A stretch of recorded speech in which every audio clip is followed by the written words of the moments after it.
ಸ್ನೇಹಿತರೆ, ಎಲ್ಲರಿಗೂ ಅಧಿಕಾರಿ ಅಕಾಡೆಮಿ ಶಿವಮೊಗ್ಗಕ್ಕೆ ತುಂಬ ಹೃದಯದ ಸ್ವಾಗತವನ್ನು ಕೊಡ್ತಾ ಇದ್ದೇನೆ. ಎಕನಾಮಿಕ್ಸ್ಗೆ ಸಂಬಂಧಪಟ್ಟ ಹಾಗೆ ಇಷ್ಟು ದಿನ ನಾವು ಕಂಟೆಂಟನ್ನು ನೋಡ್ತಾ ಬಂದಿವಿ. ಅಂತ ಅಂದರೆ ಎಕನಾಮಿಕ್ಸ್ನಲ್ಲಿ ಬರ್ತಕ್ಕಂಥ ಪ್ರತಿಯೊಂದು ಚಾಪ್ಟರ್ಗಳನ್ನು ಅಧ್ಯಯನ ಮಾಡ್ತಾ ಬಂದಿವಿ. ನಿಮಗೆ ಸಾರ್ವಜನಿಕ ಹಣಕಾಸು ಅಂತಕ್ಕಂತಹ ಒಂದು ಚಾಪ್ಟರ್ನಲ್ಲಿ ಹೇಗೆ ಬಜೆಟನ್ನು ಓದಬೇಕು ಅಂತಕ್ಕಂಥದ್ರ ಬಗ್ಗೆ ಮತ್ತು ಆರ್ಥಿಕ ಸಮೀಕ್ಷೆಗೆ ಸಂಬಂಧಪಟ್ಟ ಹಾಗೆ ಯಾವ್ಯಾವ ವಿಚಾರಗಳನ್ನ ತಿಳ್ಕೊಬೇಕು ಅಂತ ಹೇಳಿ ಬ್ರಾಡಾಗಿ ನಿಮಗೆ ಮಾಹಿತಿಯನ್ನು ನೀಡಿದ್ದೇನೆ. ಸೊ ಈಗ ಬರ್ತಕ್ಕಂಥದ್ದು ಪ್ರತಿ ವರ್ಷ ಚೇಂಜ್ ಆಗುವಂತಹ ಒಂದು ಎಕನಾಮಿಕ್ಸ್ನ ಸಬ್ಜೆಕ್ಟು ಮತ್ತು ಎಕ್ಸಾಮ್ಗಳಲ್ಲಿ KS, KPSC, SDA, FDA ಎಕ್ಸಾಮ್ಗಳಲ್ಲಿ ಮತ್ತು PSIಯಲ್ಲಿ 1 ಅಥವಾ 2 ಕ್ವಶನ್ಸ್ಗಳು ಪಕ್ಕಾ ಇರ್ತಕ್ಕಂತಹ ಒಂದು ಟಾಪಿಕ್ಕು. ಸೊ ಆರ್ಥಿಕ ಸಮೀಕ್ಷೆ 2019-20 ಅಂತ ಹೇಳಿ ನೋಡ್ತೇವೆ. ಎಕನಾಮಿಕ್ ಸರ್ವೆ ಅಂತ ಹೇಳಿ ಕರಿತೇವೆ. ಸೊ ಬಜೆಟ್ ಮತ್ತು ಎಕನಾಮಿಕ್ ಸರ್ವೆ ತುಂಬ ಇಂಪಾರ್ಟೆಂಟ್ ಆಗಿರ್ತಕ್ಕಂಥದ್ದು. ಬಜೆಟ್ಟಿನ ಪೂರ್ವ ದಿನ, ಒಂದು ಮುನ್ನಾ ದಿನ ಎಕನಾಮಿಕ್ ಸರ್ವೆಯನ್ನು ಹಣಕಾಸು ಸಚಿವರು ಮಂಡಿಸ್ತಾರೆ ಅಂತ ಹೇಳಿ ನಾವು ನೋಡ್ತೇವೆ. ಸೊ ಈ ನಿಟ್ಟಿನಲ್ಲಿ ಎಕನಾಮಿಕ್ ಸರ್ವೆ ಅಂತಕ್ಕಂಥದ್ದು ತುಂಬ ಇಂಪಾರ್ಟೆಂಟು. ಆರ್ಥಿಕವಾಗಿ ಏನು ದೇಶದ ಏರಿಳಿತಗಳನ್ನು ಒಳಗೊಂಡಂತಹ ಒಂದು ದಾಖಲೆಯಾಗಿ ಇದು ಗುರುತಿಸ್ಕೊಳ್ಳುತ್ತೆ. ಒಂದು ದೇಶದ ಸಂಪೂರ್ಣ ಚಿತ್ರಣವನ್ನು ನೀಡುವಂತಹ ನಿಟ್ಟಿನಲ್ಲಿ ಆರ್ಥಿಕ ಸಮೀಕ್ಷೆ ಕಾರ್ಯವನ್ನು ಮಾಡುತ್ತೆ ಅಂತ ಹೇಳಿ ನೋಡ್ತೇವೆ. ಸೊ ಏನು ಆರ್ಥಿಕ ಸಮೀಕ್ಷೆ ಅಂತ ಅಂದರೆ ಏನು, ಏನೇನು ಇದು ಒಳಗೊಂಡಿರುತ್ತೆ, ಹೇಗೆ ಇದೆ ಇದರದ್ದು ಏನೋ ಹೇಗೆ ಸ್ಟಡಿ ಮಾಡಬೇಕು, ಇವನ್ನೆಲ್ಲವನ್ನು ನೋಡ್ತಾ ಹೋಗೋಣ. ಸ್ನೇಹಿತರೆ, ಒಂದನ್ನು ನೆನಪಿಟ್ಕೊಂಡಿರಿ, ಎಕನಾಮಿಕ್ ಸರ್ವೆ ನಿಮ್ಮ ಎಕ್ಸಾಮ್ ಪಾಯಿಂಟ್ ಆಫ್ ವ್ಯೂ ತುಂಬ ಇಂಪಾರ್ಟೆಂಟ್ ಆಗುತ್ತೆ. ನಾನು ಎಕನಾಮಿಕ್ ಸರ್ವೆ ಅಂತಕ್ಕಂಥ ಬುಕ್ಕೆ 1000 ಪೇಜ್ ಇದೆ. ಸೊ ಅದನ್ನು ಅಷ್ಟನ್ನು ನಾವು ಇಲ್ಲಿ ಇದನ್ನು ಮಾಡೋಕ್ಕಾಗೋದಿಲ್ಲ. ನಿಮಗೆ ಕೀ ಪಾಯಿಂಟ್ಸ್ಗಳನ್ನು ನೀಡಿ ಒಂದಿಷ್ಟು ಹೀಗೆ ಓದ್ಬೋದು ಅಂತ ಹೇಳಿ ಎಕನಾಮಿಕ್ ಸರ್ವೆಯನ್ನು ನೀಡ್ತಾ ಇದ್ದೀನಿ. ಇದು ಪ್ರತಿ ವರ್ಷ ನೆನಪಿರಲಿ, ಫೆಬ್ರವರಿ 1ನೇ ತಾರೀಕು ಬಜೆಟ್ ಏನು ಮಂಡನೆ ಆಗುತ್ತೆ ಅದಕ್ಕಿಂತ ಒಂದು ದಿನ ಮುಂಚಿತವಾಗಿ ಎಕನಾಮಿಕ್ ಸರ್ವೆಯನ್ನು ರಿಲೀಸ್ ಮಾಡಲಾಗುತ್ತೆ. ಇದನ್ನು ಸ್ವಲ್ಪ ತರೋವಾಗಿ ಓದ್ಕೋಬೇಕಾಗುತ್ತೆ. ಈ ವರ್ಷದ ಎಕ್ಸಾಮ್ಗಳಿಗೆ ಅಂದರೆ ಅಪ್ ಟು ಮಾರ್ಚ್ 31 ಒಳಗೆ ಆಗ್ತಕ್ಕಂತಹ ಎಕ್ಸಾಮ್ಗಳಿಗೆ ಈ ಎಕನಾಮಿಕ್ ಸರ್ವೆ ಮೇಲೇ ಕ್ವಶನ್ಗಳನ್ನ ಕೇಳಲಾಗಿರುತ್ತೆ. ಯಾವ ವರ್ಷದಲ್ಲಿ ರಿಲೀಸ್ ಆದಂಥ ಎಕನಾಮಿಕ್ ಸರ್ವೆ ಮತ್ತು ಬಜೆಟ್ನ ಮೇಲೇ ಕ್ವಶನ್ಸ್ಗಳನ್ನು ಕೇಳಲಾಗುತ್ತೆ. ಮುಂದಿನ ಮತ್ತೆ ಎಕ್ಸಾಮ್ಗಳು ಚೇಂಜ್ ಆದವು ಅಂತಂದರೆ ಸೊ ಎಕನಾಮಿಕ್ ಸರ್ವೆ ಕೂಡ ಚೇಂಜ್ ಆಗ್ತಾ ಇರುತ್ತೆ. ಇದು ಚೇಂಜ್ ಆಗುವಂಥ ಟಾಪಿಕ್ ಆಗಿರೋದ್ರಿಂದ ಈ ವಿಡಿಯೋವನ್ನು ಕರೆಕ್ಟಾಗಿ ಒಂದ್ಸರಿ ನೋಡ್ಕೊಳ್ಳಿ. ನೋಡ್ಕೊಂಡಾದ್ಮೇಲೆ ನಾನು ಏನು ಕೀ ಪಾಯಿಂಟ್ಸ್ಗಳನ್ನು ಕೊಟ್ಟಿದ್ದೀನಿ ಅವುಗಳನ್ನ ಇಟ್ಕೊಂಡು ಒಂದು ಸ್ವಲ್ಪ ವರ್ಕೌಟ್ ಮಾಡಿ. ಎಕನಾಮಿಕ್ ಸರ್ವೆಗೆ ನಿಮಗೆ ಮೊದಲೇ ಹೇಳ್ಬಿಡ್ತೀನಿ, ನೀವು ಇಡೀ ಎಕನಾಮಿಕ್ ಸರ್ವೆ ಬುಕ್ಕನ್ನು ಓದೋಕ್ಕಾಗೋದಿಲ್ಲ. ಓದಿದ್ರೂ ಕೂಡ ಗುಡ್, ಓದಿದರೆ ಅದೇನು ತಪ್ಪು ಅಂತ ಹೇಳೋದಿಲ್ಲ. ಬಟ್ ಅಷ್ಟು ಟೈಮನ್ನು ವ್ಯಯ ಮಾಡೋಕ್ಕಿಂತ ಅದಕ್ಕೆ ಸಂಬಂಧಪಟ್ಟ ಹಾಗೆ ಒಂದಿಷ್ಟು ಬುಕ್ಸ್ಗಳು ಬರ್ತಾ ಇರ್ತವೆ. ಈಗ KM ಸುರೇಶ್ ಅವ್ರದ್ದು ಭಾರತ ಮತ್ತು ಕರ್ನಾಟಕ ಆರ್ಥಿಕ ಸಮೀಕ್ಷೆ ಅಂತಕ್ಕಂಥ ಒಂದು ಬುಕ್ಕನ್ನು ರಿಲೀಸ್ ಮಾಡಿದ್ದಾರೆ. ತುಂಬ ಚೆನ್ನಾಗಿದೆ. ಯಾಕಂತಂದರೆ ಆ ಬುಕ್ನಲ್ಲಿ ಕೀ ಪಾಯಿಂಟ್ಗಳನ್ನು ಎಕ್ಸಾಮ್ ಪಾಯಿಂಟ್ ಆಫ್ ವ್ಯೂ ಹೇಗೆ ಓದ್ಬೋದು ಅಂತ ಗರಣಿ ಕೃಷ್ಣಮೂರ್ತಿ ಅವರು ಬರೆದಿರ್ತಕ್ಕಂಥ ಬುಕ್ನಲ್ಲೂ ಕೂಡ ಎಕನಾಮಿಕ್ ಸರ್ವೆಗೆ ಸಂಬಂಧಪಟ್ಟ ಹಾಗೆ ಒಂದಿಷ್ಟು ಡೀಟೇಲ್ಡ್ ಆಗಿ ಮಾಹಿತಿಯನ್ನು ಕೊಟ್ಟಿದ್ದಾರೆ. ಆ ಥರದ ಒಂದಿಷ್ಟು ಬುಕ್ಗಳನ್ನು ಯಾವುದಾದ್ರೂ ಪರ್ಚೇಸ್ ಮಾಡಿದರೆ ನೀವು ಓದಿದ್ರಿ ಅಂತಂದರೆ ಎಕನಾಮಿಕ್ ಸರ್ವೆಯನ್ನು ಈಸಿಯಾಗಿ ಅರ್ಥ ಮಾಡ್ಕೋಬೋದು. ಸೊ ಡೈರೆಕ್ಟಾಗಿ ನಾನು ಹೇಳ್ತಾ ಇದ್ದೇನೆ, ಎಕನಾಮಿಕ್ ಸರ್ವೆಯನ್ನು ಪೂರ್ತಿಯಾಗಿ ಇಲ್ಲಿ ನಾನು ಹೇಳೋಕ್ಕಾಗೋದಿಲ್ಲ. ಸೊ ಅದರಲ್ಲಿ ಬರ್ತಕ್ಕಂಥ ಕೀ ಪಾಯಿಂಟ್ಗಳು ನಿಮ್ಮ ಎಕ್ಸಾಮ್ ಪಾಯಿಂಟ್ ಆಫ್ ವ್ಯೂ ಅಲ್ಲಿ ಏನೇನು ಕ್ವಶನ್ಸ್ಗಳನ್ನು ಕೇಳ್ಬೋದು ಆ ಬೇಸ್ಡ್ ಆಗಿ ಒಂದಿಷ್ಟು ಮಾಹಿತಿಯನ್ನು ಕೊಡ್ತಾ ಹೋಗ್ತೇನೆ. ಕರೆಕ್ಟಾಗಿ ಒಂದ್ಸರಿ ನೋಡ್ಕೊಳ್ಳಿ. ಅಂಕಿ ಅಂಶಗಳು ಏನಾದರೂ ವೇರಿ ಆಗಿತ್ತು ಅಂತಂದರೆ ಕ್ಲಾಸಲ್ಲಿ ಅದನ್ನು ಏನೋ ನಿಮಗೆ PDF ಫೈಲನ್ನು ನೀಡಿರ್ತೀವಿ. ಮತ್ತು ಒಂದು ಸ್ವಲ್ಪ ವರ್ಕೌಟ್ ಮಾಡಿ ಹುಡುಕಿ ವಿಚಾರಗಳು ಸಿಗ್ತವೆ. ನಾನು ಆದಷ್ಟು 100% ಅಸರೆನ್ಸ್ ಕೊಡ್ತಿದ್ದೀನಿ. ಆದಷ್ಟು ಸ್ಟ್ಯಾಟಿಸ್ಟಿಕ್ಸನ್ನು ಅಕ್ಯುರೇಟಾಗಿ ಕೊಡಬೇಕು ಅಂತ ಹೇಳಿ ಟ್ರೈ ಮಾಡಿದ್ದೇನೆ. ಬಟ್ ಮನುಷ್ಯ ಅಂದಾಗ ಕಣ್ತಪ್ಪಿನಿಂದ ಏನಾದರೂ ತಪ್ಪುಗಳಾಗಿದ್ದರೆ ನೀವು ನಮ್ಮ ವಾಟ್ಸಪ್ ಗ್ರೂಪ್ನಲ್ಲಿ ಅದನ್ನು ಹಾಕಿ ನಾನು ಅದನ್ನು ಸರಿಪಡಿಸುವಂಥ ಕೆಲಸವನ್ನು ನಾನು ಮಾಡ್ತೇನೆ. ಅದಾದಮೇಲೆ ನಿಮಗೆ ಎಕನಾಮಿಕ್ ಸರ್ವೆ ಬುಕ್ ಬೇಕು ಅಂತ ಅಂದರೆ ರೀಸೆಂಟ್ ಎಕನಾಮಿಕ್ ಸರ್ವೆದು ನಾನು ಬೇಕಾದ್ರೆ ಅದನ್ನು ವಾಟ್ಸಪ್ ಗ್ರೂಪ್ ಮೂಲಕ ನಿಮಗೆ ತಲುಪಿಸುವಂಥ ಕಾರ್ಯವನ್ನು ನಾನು ಮಾಡ್ತೇನೆ. ಸೊ ಆರ್ಥಿಕ ಸಮೀಕ್ಷೆ 2019-20 ಅಂತ ಹೇಳಿ ಬಂದಾಗ ನೋಡಿ, ಇಲ್ಲಿ ಕಲರಲ್ಲಿ ಲ್ಯಾವೆಂಡರ್ ಕಲರಲ್ಲಿ ಒಂದು ಚಿತ್ರವನ್ನು ಕೊಟ್ಟಿದ್ದೀವಿ. ತುಂಬ ಇಂಪಾರ್ಟೆಂಟ್ ಆದಂಥ ಚಿತ್ರ. ಯಾಕೆ ಈ ಕಲರಲ್ಲಿ ಇದೆ ಅಂತಕ್ಕಂಥದ್ದು ಕ್ವಶನ್ಸ್ಗಳನ್ನು ಕೇಳುವಂತಹ ಚಾನ್ಸಸ್ ಇರುತ್ತೆ. ಯಾವ ಕಲರಲ್ಲಿ ಇತ್ತು ಅಂತಕ್ಕಂತಹ ಕ್ವಶನ್ಗಳನ್ನು, ಅದು ರ್ಯಾಪರ್ ಯಾವ ಕಲರಲ್ಲಿ ಇತ್ತು ಅಂತಕ್ಕಂಥದ್ದು ಕೂಡ ಕ್ವಶನು. ಯಾಕೆ ಅದೇ ಕಲರ್ ಇಟ್ಟರು ಅಂತ ಹೇಳಿ ಕೂಡ ಕ್ವಶನನ್ನು ಕೇಳ್ತಾರೆ. ಸೊ ದಟ್ಸ್ ವೈ ಎಲ್ಲವನ್ನ ನಾವು ಅಧ್ಯಯನವನ್ನು ಮಾಡಬೇಕಾಗುತ್ತೆ. ಎಕನಾಮಿಕ್ ಸರ್ವೆ ಅಂತ ಹೇಳಿ ಬಂದಾಗ ಅಲ್ಲಿ ಪರ್ಪಲ್ ಅಂತಕ್ಕಂಥದ್ದು ಏನೋ ನ್ಯೂ 100 ರೂಪೀಸ್ ಮತ್ತು ಓಲ್ಡ್ 100 ರೂಪೀಸ್ನ ಒಂದು ಸಮ್ಮಿಶ್ರಣವಾಗಿ ಇಲ್ಲಿ ಗುರುತಿಸ್ಕೊಳ್ಳುತ್ತೆ ಅಂತ ಹೇಳಿ ನಾವು ನೋಡ್ತೀವಿ. ಅದಕ್ಕೆ ಅದರದ್ದೇ ಆದಂಥ ಒಂದಿಷ್ಟು ವಿಚಾರಗಳಿದ್ದಾವೆ, ನಾನು ಮಾತಾಡ್ತಾ ಹೋಗ್ತೇನೆ ಮುಂದೆ. ಹಾಗಾದರೆ ಆರ್ಥಿಕ ಸಮೀಕ್ಷೆಯನ್ನು ಯಾರು ಪ್ರಕಟಪಡಿಸ್ತಾರೆ, ಯಾರು ಇದನ್ನು ರಿಲೀಸ್ ಮಾಡ್ತಾರೆ ಅಂತಂದರೆ ಕೇಂದ್ರ ಹಣಕಾಸು ಸಚಿವಾಲಯ ಆರ್ಥಿಕ ವ್ಯವಹಾರಗಳ ಇಲಾಖೆ ಏನಿದೆ, ಮಿನಿಸ್ಟ್ರಿ ಆಫ್ ಎಕನಾಮಿಕ್ ಅಫೇರ್ಸ್ ಅಂತ ಏನು ಕರಿತೀವಿ, ಇದರ ಆರ್ಥಿಕ ವ್ಯವಹಾರಗಳ ಇಲಾಖೆ ಇದನ್ನು ರಿಲೀಸ್ ಮಾಡುತ್ತೆ ಅಂತ ಹೇಳಿ ನೋಡ್ತೇವೆ. ಈ ಮೊದಲ ಸಮೀಕ್ಷೆಯನ್ನು 1951 ಸಂದರ್ಭದಲ್ಲಿ ಏನು ಸಾರ್ವತ್ರಿಕ ಚುನಾವಣೆಗಳು ನಡೆದು ಇದು ಆಗಿರುತ್ತೆ, 1951 ಸಂದರ್ಭದಲ್ಲಿ ದೇಶದ ಸಂಪೂರ್ಣ ಆರ್ಥಿಕ ಚಿತ್ರಣವನ್ನು ಒಳಗೊಂಡಂತಹ ಮೊದಲ ಆರ್ಥಿಕ ಸಮೀಕ್ಷೆಯನ್ನು ಏನು ಮಾಡಲಾಗುತ್ತೆ ಅಂತಂದರೆ ಲೋಕಸಭೆಯಲ್ಲಿ ಮಂಡನೆ ಮಾಡಲಾಗುತ್ತೆ. ಡೈರೆಕ್ಟ್ ಕ್ವಶನ್ ಸ್ನೇಹಿತರೆ, ತುಂಬ ಸಾರಿ ಕ್ವಶನ್ ಕೇಳಿರೋದು. ಆರ್ಥಿಕ ಸಮೀಕ್ಷೆಯನ್ನು ಯಾರು ಪ್ರಕಟ ಮಾಡ್ತಾರೆ ಅಂತ ಹೇಳಿ ನೆನಪಿರಲಿ, ಕೇಂದ್ರ ಹಣಕಾಸು ಸಚಿವಾಲಯ ಇದನ್ನು ಪ್ರಕಟ ಮಾಡುತ್ತೆ. ಅದರಲ್ಲಿ ಆರ್ಥಿಕ ವ್ಯವಹಾರಗಳ ಇಲಾಖೆ ಇದನ್ನು ಸಿದ್ಧಪಡಿಸುತ್ತೆ ಅಂತ ಹೇಳಿ ನಾವು ನೋಡ್ತೇವೆ. ಇದರ ಸಂಪೂರ್ಣ ಹೊಣೆಯನ್ನು ಆರ್ಥಿಕ ಕಾರ್ಯದರ್ಶಿಗಳೇನಿರ್ತಾರೆ ಅಥವಾ ಆರ್ಥಿಕ ಸಲಹೆಗಾರರು ಏನಿರ್ತಾರೆ ಅವ್ರು ವಹಿಸ್ಕೊಂಡಿರ್ತಾರೆ ಅಂತ ಹೇಳಿ ನಾವು ನೋಡ್ತೇವೆ. 1964ಕ್ಕೂ ಮೊದಲು ಏನಾಗ್ತಿತ್ತು ಅಂತಂದರೆ ಕೇಂದ್ರ ಬಜೆಟ್ನ ಆರ್ಥಿಕ ದಾಖಲೆಗಳೊಂದಿಗೆ ಆರ್ಥಿಕ ಸಮೀಕ್ಷೆಯನ್ನು ಏನು ಮಾಡಲಾಗ್ತಿತ್ತು ಅಂತಂದರೆ ಸೇರಿಸಿ ಪ್ರಕಟ ಮಾಡಲಾಗ್ತಿತ್ತು, ಲಭ್ಯವಾಗ್ತಿತ್ತು 1964ಕ್ಕಿಂತ ಮುಂಚೆ. ಅದಾದಮೇಲೆ ಇತ್ತೀಚೆಗೆ ಏನಾಗ್ತಿದೆ ಅಂತಂದರೆ ಅದನ್ನು ಸಪ್ರೇಟಾಗಿ ಬಜೆಟ್ನ ಮುನ್ನ ದಿನ ಅದರದ್ದೇ ಆದಂತಹ ಒಂದು ದಾಖಲೆಯ ಮೂಲಕ ಅದನ್ನು ಏನು ಮಾಡಲಾಗ್ತಿದೆ, ಪಬ್ಲಿಷ್ ಮಾಡಲಾಗ್ತಿದೆ, ಆರ್ಥಿಕ ಸಮೀಕ್ಷೆ ಅಂತಕ್ಕಂಥ ಹೆಸರಿನಲ್ಲಿ. ಇನ್ನು 2017-18 ಆರ್ಥಿಕ ಸಮೀಕ್ಷೆಯನ್ನು ಗುಲಾಬಿ ಬಣ್ಣದ ಕಾಗದದಲ್ಲಿ ಮಂಡಿಸಲಾಗಿತ್ತು. ಯಾಕೆ ಗುಲಾಬಿ ಕಾಗದದಲ್ಲಿ ಮಂಡಿಸಲಾಗಿತ್ತು ಅಂತಂದರೆ ಲಿಂಗ ತಾರತಮ್ಯವನ್ನು ನಿವಾರಿಸಬೇಕು, ಮಹಿಳೆಯರಿಗೆ ಸಮಾನತೆಯನ್ನು ನೀಡಬೇಕು ಅಂತಕ್ಕಂಥ ಉದ್ದೇಶದಿಂದ ಆ ಒಂದು ಆರ್ಥಿಕ ಸಮೀಕ್ಷೆಯ ಕಲರನ್ನು ಗುಲಾಬಿ ಬಣ್ಣದಲ್ಲಿ ನೀಡಲಾಗಿತ್ತು.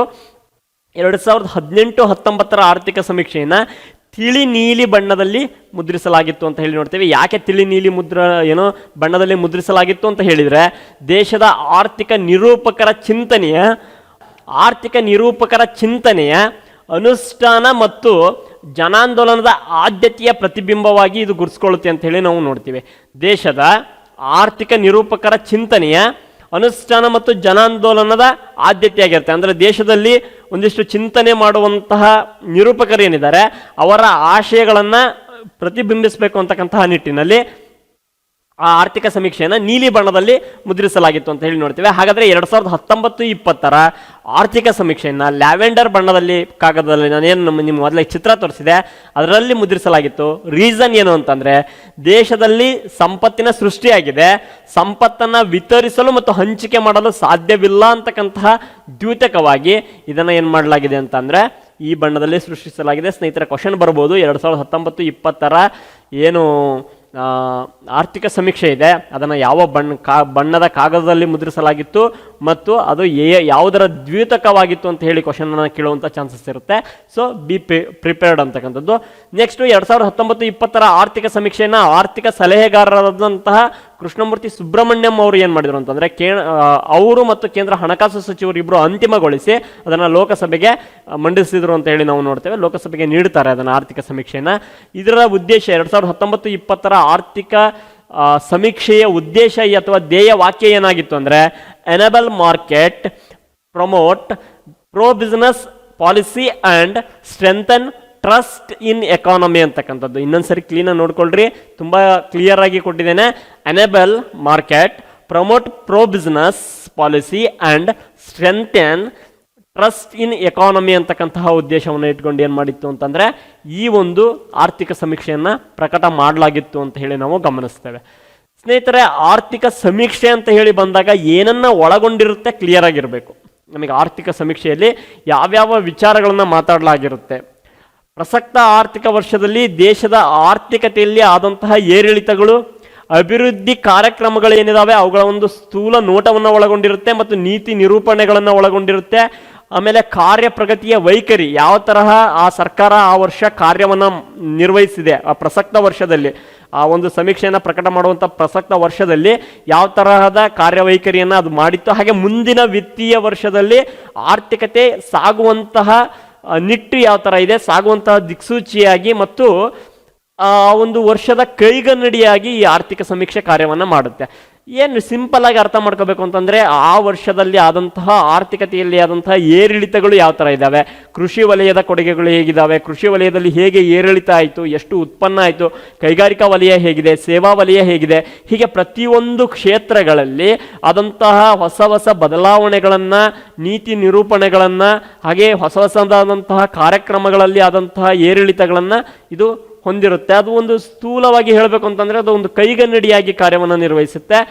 ಆರ್ಥಿಕ ಮಾಹಿತಿಯನ್ನು ಇದು ಒಂದು ವಿಶ್ಲೇಷಣೆ ಮಾಡೋದು ಮತ್ತು ಪರಿಹಾರೋಪಾಯಗಳನ್ನು ಏನನ್ನು ಹೊಸದನ್ನು ಮಾಡ್ಬೋದು, ಹೇಗೆ ಅದನ್ನು ಕನ್ಸ್ಟ್ರಕ್ಟ್ ಮಾಡಬಹುದು, ಕಟ್ಟಬಹುದು ಅಂತಕ್ಕಂತಹ ನಿಟ್ಟಿನಲ್ಲಿ ಆರ್ಥಿಕ ಸಮೀಕ್ಷೆ ಮಾಹಿತಿಯನ್ನು ನೀಡುತ್ತೆ.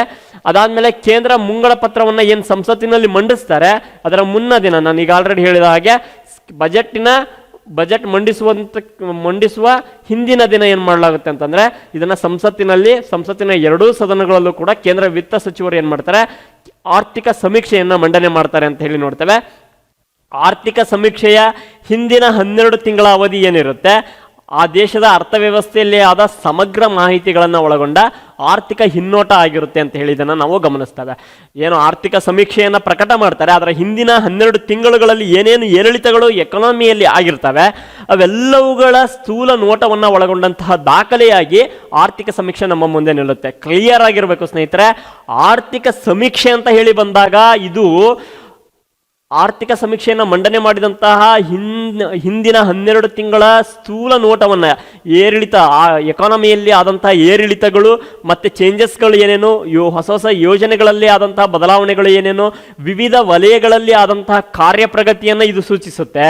ಬಟ್ ಬಜೆಟ್ ಅಂತಕ್ಕಂಥದ್ದು ಮುಂದಿನ ವರ್ಷದ, ಈಗೇನು ಇದು ಬಜೆಟ್ ಅನ್ನು ಮಂಡನೆ ಮಾಡಿದ್ದಾರೆ, ಮುಂದಿನ ವರ್ಷದಲ್ಲಿ ಏನೇನು ಆದಾಯ ಬರ್ಬೋದು, ಹಾಗೆ ಏನೇನು ಖರ್ಚನ್ನು ಮಾಡ್ಬೋದು, ಆ ಖರ್ಚಿಗೆ ಹೇಗೆ ಆದಾಯವನ್ನು ಹೊಂದಿಸಬಹುದು ಅಂತಕ್ಕಂಥದ್ರ ಕುರಿತಾಗಿ ಬಜೆಟ್ ಚಿಂತನೆ ಮಾಡುತ್ತೆ. ಬಜೆಟ್ಟು ಮತ್ತು ಆರ್ಥಿಕ ಸಮೀಕ್ಷೆ ಅಂತ ಹೇಳಿ ಬಂದಾಗ ಆರ್ಥಿಕ ಸಮೀಕ್ಷೆ ಹಿಂದಿನ ವರ್ಷದಲ್ಲಿ ಏನೇನಾಗಿದೆ ಅದನ್ನು ನೋಡಿದ್ರೆ ಮುಂದಿನ ವರ್ಷಕ್ಕೆ ಸಂಬಂಧಪಟ್ಟಾಗೆ ಆಯವ್ಯಯವನ್ನು ಮಂಡಿಸಲಾಗುತ್ತೆ. ಕ್ಲಾರಿಟಿ ಇರಲಿ ಅಂತಕ್ಕಂಥದ್ದು. ಸೊ ನಾನೀಗ ಅನ್ಕೊಂತೀನಿ ನಿಮಗೆ ಆರ್ಥಿಕ ಸಮೀಕ್ಷೆ ಕ್ಲಿಯರ್ ಆಗಿದೆ. ಯಾರು ಮಂಡಿಸ್ತಾರೆ? ಹಣಕಾಸು ಸಚಿವರು. ಎಲ್ಲಿ ಮಂಡಿಸ್ತಾರೆ? ಸಂಸತ್ತಿನ ಉಭಯ ಸದನಗಳಲ್ಲಿ. ಏನನ್ನ ಒಳಗೊಂಡಿರುತ್ತೆ? ಹಿಂದಿನ 12 ತಿಂಗಳ ಏರಿಳಿತಗಳನ್ನು, ಆರ್ಥಿಕತೆಯಲ್ಲಿ ಆದಂಥ ಏರಿಳಿತಗಳನ್ನು ಒಳಗೊಂಡಿರುತ್ತೆ. ಹಾಗೆ ಇದಕ್ಕೆ ಸಂಬಂಧಪಟ್ಟಾಗಿ ಇದನ್ನು ಯಾರು ಪ್ರಕಟ ಮಾಡ್ತಾರೆ ಅಂದರೆ ಕೇಂದ್ರ ಹಣಕಾಸು ಸಚಿವಾಲಯ ಪ್ರಕಟ ಮಾಡುತ್ತೆ ಅಂತಕ್ಕಂಥದ್ದು ನಮಗೆ ಕ್ಲಿಯರ್ ಆಗಿ ಗೊತ್ತಿರಬೇಕು. ನೆಕ್ಸ್ಟ್ ಬಂದಾಗ ಭಾರತದ ಆರ್ಥಿಕ ಸಮೀಕ್ಷೆ ಏನಿದೆ ಇದೊಂದು ಶಾಸನಬದ್ಧವಾಗಿ ಅಥವಾ ಸಂವಿಧಾನಾತ್ಮಕ ನಿಯಮಗಳಿಗೆ ಬದ್ಧವಾಗಿಲ್ಲ. ಅಂದರೆ ಇದಕ್ಕೆ ಸಂಬಂಧಪಟ್ಟ ಹಾಗೆ ಆರ್ಥಿಕ ಸಮೀಕ್ಷೆ ಕಾಯ್ದೆ ಅಂತ ಹೇಳಿ ಯಾವುದೂ ಇಲ್ಲ. ಇದು ಯಾವುದೇ ಒಂದು ಕಾಯ್ದೆಗೆ ಒಳಪಟ್ಟಿಲ್ಲ ಮತ್ತು ಇದು ಯಾವುದೇ ಸಂವಿಧಾನಿಕ ನಿಯಮಾವಳಿಗಳು, ಸಂವಿಧಾನದಲ್ಲಿ ಆರ್ಥಿಕ ಸಮೀಕ್ಷೆ ಮಾಡಬೇಕು ಅಂತ ಹೇಳಿ ಯಾವುದೇ ವಿಧಿಗಳು ಕೂಡ ಇಲ್ಲ. ಸೊ ನಿಮಗೆ ನಾಳೆ ಕೊಡ್ಬೋದು, ಏನು KPSC ಅನಾಲಿಸಿಸ್ ಮಾಡಕ್ಕೆ ಕೊಟ್ಟಾಗ ಭಾರತದ ಆರ್ಥಿಕ ಸಮೀಕ್ಷೆಯು ಶಾಸನಬದ್ಧ ಮತ್ತು ಸಾಂವಿಧಾನಿಕ ನಿಯಮಾವಳಿಗಳಿಗೆ ಬದ್ಧವಾಗಿದೆ, ಸರಿ ತಪ್ಪುಗಳನ್ನು ಗುರುತಿಸಿ, ಈ ಥರದ ಒಂದಿಷ್ಟು ಟ್ವಿಸ್ಟ್ ಮಾಡಿ ಕೇಳುವಂಥ ಕ್ವಶನ್ಸ್ಗಳಿರ್ತವೆ. ಕ್ಲಿಯರಾಗಿ ಅರ್ಥ ಮಾಡ್ಕೊಂಬಿಡಿ, ಆರ್ಥಿಕ ಸಮೀಕ್ಷೆ ಅಂತಕ್ಕಂಥದ್ದು ಯಾವುದೇ ಕಾಯ್ದೆಯ ಮೂಲಕ ಆಗೋದಿಲ್ಲ ಮತ್ತು ಸಂವಿಧಾನಾತ್ಮಕವಾಗಿ ಇದಕ್ಕೆ ಯಾವುದೇ ವಿಧಿ ಇಲ್ಲ. ಇದು ಪ್ರತಿ ವರ್ಷ ಒಂದು ಸರ್ಕಾರ ಬಂದಾಗ ಮಾಡಬೇಕಾದಂಥ ಒಂದು ಕರ್ತವ್ಯವಾಗಿ ಇದು ಗುರುತಿಸ್ಕೊಳ್ಳುತ್ತೆ ಅಂತಕ್ಕಂಥದ್ದನ್ನು ನಾವು ಗಮನಿಸ್ತೇವೆ.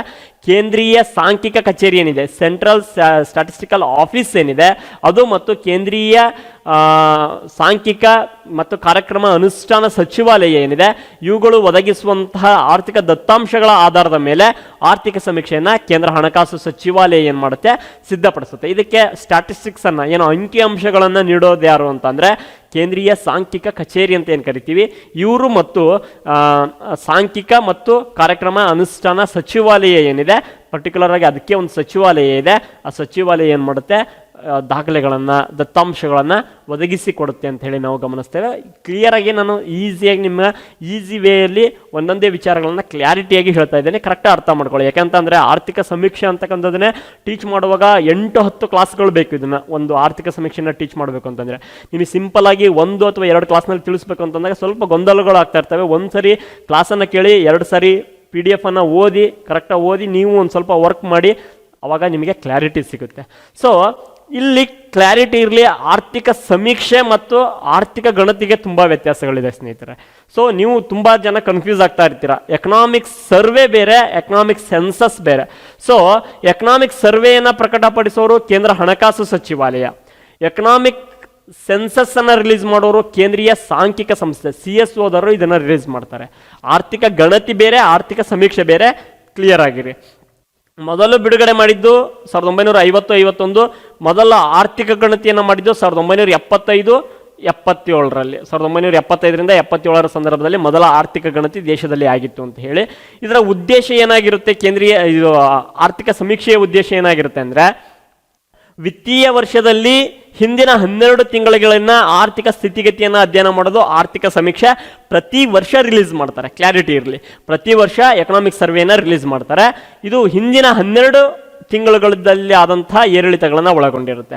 ಬಟ್ ಆರ್ಥಿಕತೆಯ ವಿವಿಧ ವಲಯಗಳಲ್ಲಿ ಆದಂತಹ ಕಾರ್ಯಾಚರಣೆ ಏನಾಗಿರುತ್ತೆ, ವಿವಿಧ ವಲಯಗಳಲ್ಲಿ ಲಾಂಗ್ ಟರ್ಮಲ್ಲಿ ಏನೇನು ಚೇಂಜಸ್ಗಳಾಗಿರ್ತವೆ, ಏನೇನು ರೆವಲ್ಯೂಷನ್ಗಳಾಗಿರ್ತವೆ, ಇವೆಲ್ಲವನ್ನ ಅಧ್ಯಯನ ಮಾಡೋದು ಆರ್ಥಿಕ ಗಣತಿ ಅಂತ ಹೇಳಿ ನೋಡ್ತೀವಿ. ಎಲ್ಲರೂ ಕೂಡ ಇದನ್ನ ಆರ್ಥಿಕ ಗಣತಿಯನ್ನ ಮಾಡಲ್ಲ, ಎಲ್ಲ ಸರ್ಕಾರಗಳು ಕೂಡ ಮಾಡೋದಿಲ್ಲ.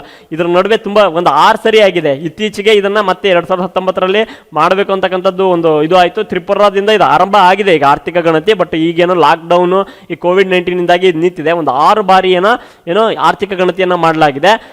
ದೀರ್ಘಾವಧಿಯಲ್ಲಿ ವಿವಿಧ ವಲಯಗಳಲ್ಲಿ ಆದಂತಹ ಏರಿಳಿತಗಳನ್ನು ಅಧ್ಯಯನ ಮಾಡ್ತಕ್ಕಂಥದ್ದನ್ನ ಆರ್ಥಿಕ ಗಣತಿ ಅಂತ ಹೇಳಿ ಕರಿತೇವೆ. ಎಕನಾಮಿಕ್ ಸರ್ವೆ ಅಂತಕ್ಕಂಥದ್ದು 12 ತಿಂಗಳು ಅಲ್ಪಾವಧಿಯಲ್ಲಿ ಆದಂತಹ ಏರಿಳಿತಗಳನ್ನು, ವಿವಿಧ ವಲಯಗಳಲ್ಲಿ ಆದಂತಹ ಏರಿಳಿತಗಳನ್ನು ಕುರಿತು ಅಧ್ಯಯನ ಮಾಡುತ್ತೆ. ಸ್ನೇಹಿತರೆ, ಕ್ಲಾರಿಟಿ ಇರಲಿ, economic survey is different from economic census ಅಂತಕ್ಕಂಥದ್ದು. ಎಕನಾಮಿಕ್ ಸರ್ವೆಯನ್ನು ರಿಲೀಸ್ ಮಾಡೋರು ಯಾರು ಅಂದರೆ ಕೇಂದ್ರ ಹಣಕಾಸು ಸಚಿವಾಲಯ. ಎಕನಾಮಿಕ್ ಸೆನ್ಸಸ್ ಅನ್ನು ರಿಲೀಸ್ ಮಾಡೋರು ಯಾರು ಅಂದರೆ ಕೇಂದ್ರೀಯ ಸಾಂಖ್ಯಿಕ ಸಂಸ್ಥೆ ಅಂತ ಹೇಳಿ ಕರಿತೇವೆ. ಇತ್ತೀಚೆಗೆ ಆರ್ಥಿಕ ಗಣತಿಯನ್ನು ಆರಂಭ ಮಾಡಲಾಗಿದೆ. ಈ ಆರ್ಥಿಕ ಗಣತಿಯನ್ನು ತ್ರಿಪುರಾ ರಾಜ್ಯದಿಂದ ಆರಂಭ ಮಾಡಲಾಗಿದೆ. ಸ್ನೇಹಿತರೆ, ಕ್ಲಿಯರ್ ಆಗಿರಿ.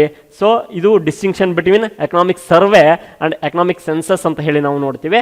ಮತ್ತೊಂದು ಕ್ಲಿಯರ್ ಆಗಿರಬೇಕಾದಂತಹ ಅಂಶ. ಸೊ ಇದಾದಮೇಲೆ ಹಾಗಾದರೆ 2019-20 ಏನೋ ಆರ್ಥಿಕ ಸಮೀಕ್ಷೆಯನ್ನು ಏನು ನಾವು ಗಮನಿಸ್ತೇವೆ. ಈ 2019-20 ಆರ್ಥಿಕ ಸಮೀಕ್ಷೆಯಲ್ಲಿ ವಲಯವಾರು ಯಾವ ಥರದ ವಿಶ್ಲೇಷಣೆಯನ್ನು ನೀಡಿದ್ದಾರೆ ಅಂತಕ್ಕಂಥದ್ದು ತುಂಬ ಇಂಪಾರ್ಟೆಂಟ್ ಆಗುತ್ತೆ. ಈಗ ಆಲ್ರೆಡಿ ತುಂಬ ಸಾರಿ ನಾನು ನಿಮಗೆ ಅರ್ಥಶಾಸ್ತ್ರದ ಅವಲೋಕನವನ್ನು ಮಾಡುವಾಗ, ಭಾರತದ ಅರ್ಥಶಾಸ್ತ್ರದ ಏನೋ ಅವಲೋಕನ ಅಂತ ಹೇಳಿ ಚಾಪ್ಟರ್ನ ಮಾಡುವಾಗ ಹೇಳಿದ್ದೇನೆ. ಬಟ್ ಎಕನಾಮಿಕ್ ಸರ್ವೆಯನ್ನು ಮಾಡುವಾಗ ಹೇಳಬೇಕಾಗಿರ್ತಕ್ಕಂಥದ್ದು ನನ್ನ ಕರ್ತವ್ಯ. ಮತ್ತು ಎಕ್ಸಾಮ್ಗಳಲ್ಲಿ ಪಕ್ಕಾ ಕ್ವಶನ್ ಬರುವಂತಹ ಒಂದು ಚಾಪ್ಟರ್ ಇದಾಗಿರುತ್ತೆ, ಪರಿಕಲ್ಪನೆ ಆಗಿರುತ್ತೆ. ಇಲ್ಲಿ ವಲಯಗಳು ಅಂತ ಹೇಳಿ ನೋಡಿದಾಗ ಪ್ರಾಥಮಿಕ ವಲಯ, ಮಾಧ್ಯಮಿಕ ವಲಯ ಮತ್ತು ಸೇವಾ ವಲಯ ಅಂತ ಹೇಳಿ 3 ವಲಯಗಳನ್ನು ನೋಡ್ತೀವಿ. ಚಾಲ್ತಿ ಬೆಲೆಗಳಲ್ಲಿ, ಪ್ರಸ್ತುತ ಬೆಲೆಗಳಲ್ಲಿ ಅದು GDPಗೆ ಕೊಡುಗೆಯನ್ನು ನೋಡಿದಾಗ 15.87%, ಆಮೇಲೆ 29.73%, 54.4% ನೋಡ್ತೀವಿ. ಮೂಲ ಬೆಲೆಗಳಲ್ಲಿ ಏನು ಒಂದು ಮೂಲ ವರ್ಷವನ್ನು ಇಟ್ಕೊಂಡು ನಾವು ಅಧ್ಯಯನವನ್ನು ಮಾಡಿದಾಗ 14.39%, 31.46%, 54.15%, ಹೀಗೆ ಪ್ರತಿಯೊಂದು ವಲಯಗಳು ಕೊಡುಗೆಗಳನ್ನು ನೀಡಿದ್ದಾವೆ. ಸ್ನೇಹಿತರೆ, ತುಂಬ ಇಂಪಾರ್ಟೆಂಟ್ ಆಗಿರ್ತಕ್ಕಂತಹ ಒಂದು ಸ್ಟ್ಯಾಟಿಸ್ಟಿಕ್ಸ್ ಇದು. ಕರೆಕ್ಟಾಗಿ ಕ್ಲಿಯರ್ ಆಗಿ ಓದ್ಕೊಂಡಿರಿ.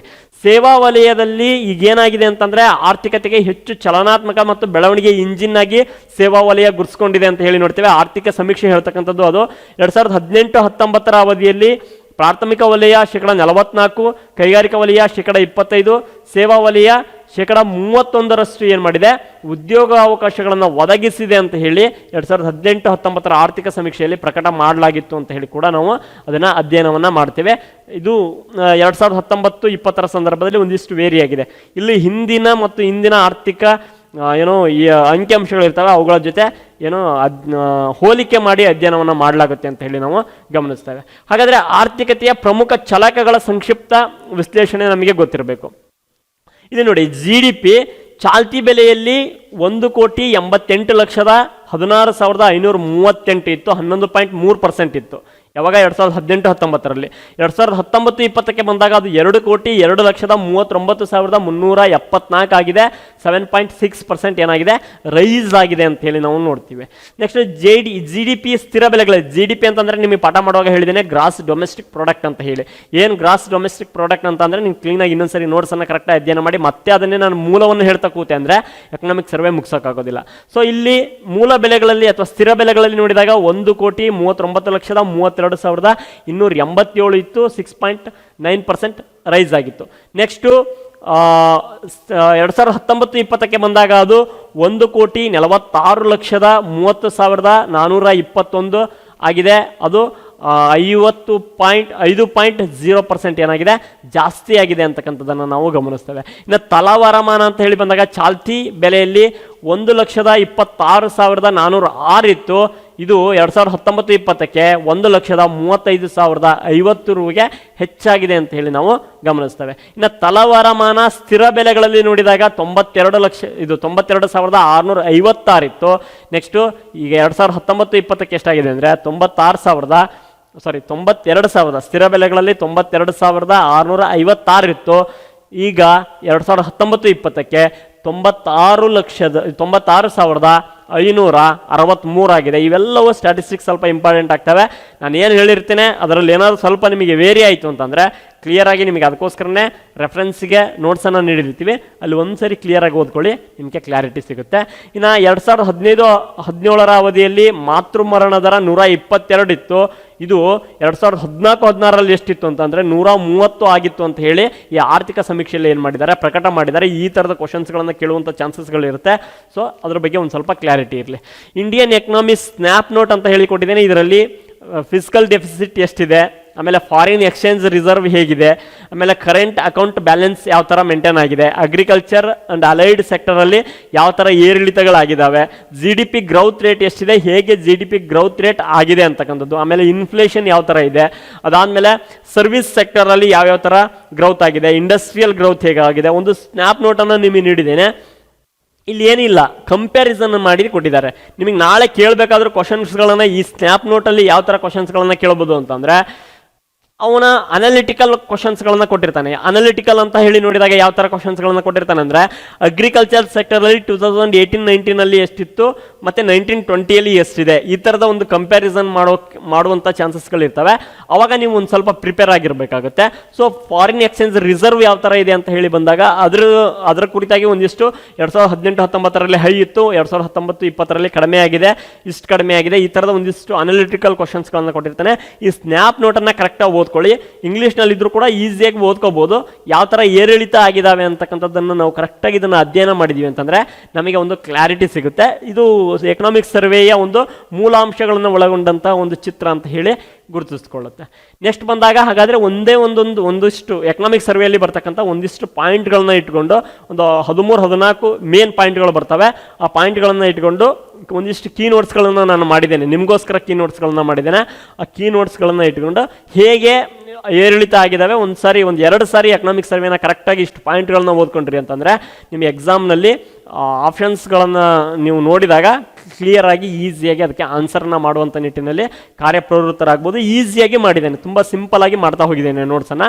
ಒಂದು ಸಂಪತ್ತಿನ ಸೃಷ್ಟಿಗೆ ಸಂಬಂಧಪಟ್ಟ ಹಾಗೆ ಹೇಗೆ ಸಂಪತ್ತನ್ನು ವೆಲ್ತನ್ನು ಹೇಗೆ ಕ್ರಿಯೇಷನ್ ಮಾಡಬೇಕು ಅಂತಕ್ಕಂಥದ್ದನ್ನು ಆರ್ಥಿಕ ಸಮೀಕ್ಷೆಯಲ್ಲಿ ಹೇಳಲಾಗಿದೆ. ಹೇಗಿತ್ತು ಸಂಪತ್ತಿನ ಸೃಷ್ಟಿ ಹೇಗಾಯಿತು ಅಂತ ಹೇಳಿ ಈ ಆರ್ಥಿಕ ಸಮೀಕ್ಷೆಯಲ್ಲಿ ಹೆಚ್ಚು ಆದ್ಯತೆಯನ್ನು ಸಂಪತ್ತಿನ ಸೃಷ್ಟಿಗೆ ಸಂಬಂಧಪಟ್ಟ ಹಾಗೆ ನೀಡಲಾಗಿತ್ತು. ಐತಿಹಾಸಿಕವಾಗಿ ಭಾರತ ನಮಗೆ ಗೊತ್ತಿದೆ ಅಗೋಚರ ಹಸ್ತಕ್ಕೆ ವಿಶ್ವಾಸ ಹಸ್ತದ ಬೆಂಬಲವನ್ನು ನೀಡಲಾಗಿದೆ ಅಂತ. ಹಾಗಾದರೆ ಅಗೋಚರ ಶಕ್ತಿಗಳು ಏನು ಸಂಪತ್ತನ್ನು ಸೃಷ್ಟಿಸಿದಾವೆ ಅದಕ್ಕೆ ಬೆಂಬಲವನ್ನು ಭಾರತ ನೀಡಿತ್ತು ಅಂತ ಹೇಳಿ ನೋಡ್ತೇವೆ. ಮಾರುಕಟ್ಟೆಯ ಗೋಚರ ಹಸ್ತವು ಆರ್ಥಿಕ ವಹಿವಾಟು ಮುಕ್ತತೆಯಲ್ಲಿ ಪ್ರತಿಬಿಂಬವಾಗಿ ಗುರುತಿಸ್ಕೊಳ್ಳುತ್ತೆ. ಅಂದರೆ ಆರ್ಥಿಕ ಸಮೀಕ್ಷೆಯಲ್ಲಿ ಹೇಳಲಾಗಿರೋದೇ ಇದು. ಈಗ ಇಂಗ್ಲೀಷ್ನಲ್ಲಿ ಇರ್ತಕ್ಕಂಥದ್ದನ್ನು ಕನ್ನಡಕ್ಕೆ ಟ್ರಾನ್ಸ್ಲೇಷನ್ ಮಾಡಿ ಕರೆಕ್ಟಾಗಿ ಹೇಳಿದ್ದೇನೆ. ಮಾರುಕಟ್ಟೆಯಲ್ಲಿ ಏನು ಅಗೋಚರ ಆರ್ಥಿಕ ವಹಿವಾಟು ಏನಿದೆ ಅದು ಮುಕ್ತತೆಯಲ್ಲಿ ಪ್ರತಿಬಿಂಬವಾಗಿ ಗುರುತಿಸ್ಕೊಳ್ಳುತ್ತೆ ಅಂತ ಹೇಳಲಾಗಿದೆ. ಮತ್ತು ವಿಶ್ವಾಸದ ಹಸ್ತವು ನೈತಿಕ ಮತ್ತು ತಾತ್ವಿಕ ಆಯಾಮಗಳಿಂದ ಕೂಡಿದೆ ಅಂತ ಹೇಳಲಾಗಿದೆ. ಸಂಪತ್ತಿನ ಸೃಷ್ಟಿ ಅಂತ ಹೇಳಿ ಬಂದಾಗ ಅರ್ಥವ್ಯವಸ್ಥೆಯಲ್ಲಿ ಸಂಪತ್ತನ್ನು ಸೃಷ್ಟಿಸುವಾಗ ಗೋಚರ ಮತ್ತು ಅಗೋಚರ ಆರ್ಥಿಕ ಇಂಟರ್ಫಿಯರೆನ್ಸ್ ಏನಿರುತ್ತೆ ಅದರ ಕುರಿತಾಗಿ ಇಲ್ಲಿ ಮಾತಾಡಲಾಗಿದೆ. ಹೇಗೆ ಅಗೋಚರ ಮತ್ತು ಗೋಚರ ಸರಕು ಅಥವಾ ವಸ್ತುಗಳು ಅಥವಾ ಭಾಗಿಯಾಗುವಿಕೆ ಯಾವ ಥರ ಇದೆ ಅಂತ ಹೇಳಿ ಇದರಲ್ಲಿ ಇವರು ಹೇಳಿದ್ದಾರೆ. ನೆಕ್ಸ್ಟ್ ಜಾಗತಿಕ ಆರ್ಥಿಕ ಶಕ್ತಿಯಾಗಿ ಭಾರತದ ಆರ್ಥಿಕ ಇತಿಹಾಸವು 4ನೇ 3 ಭಾಗದ ವಿನ್ಯಾಸದಿಂದ ಸ್ಪಷ್ಟವಾಗಿದೆ.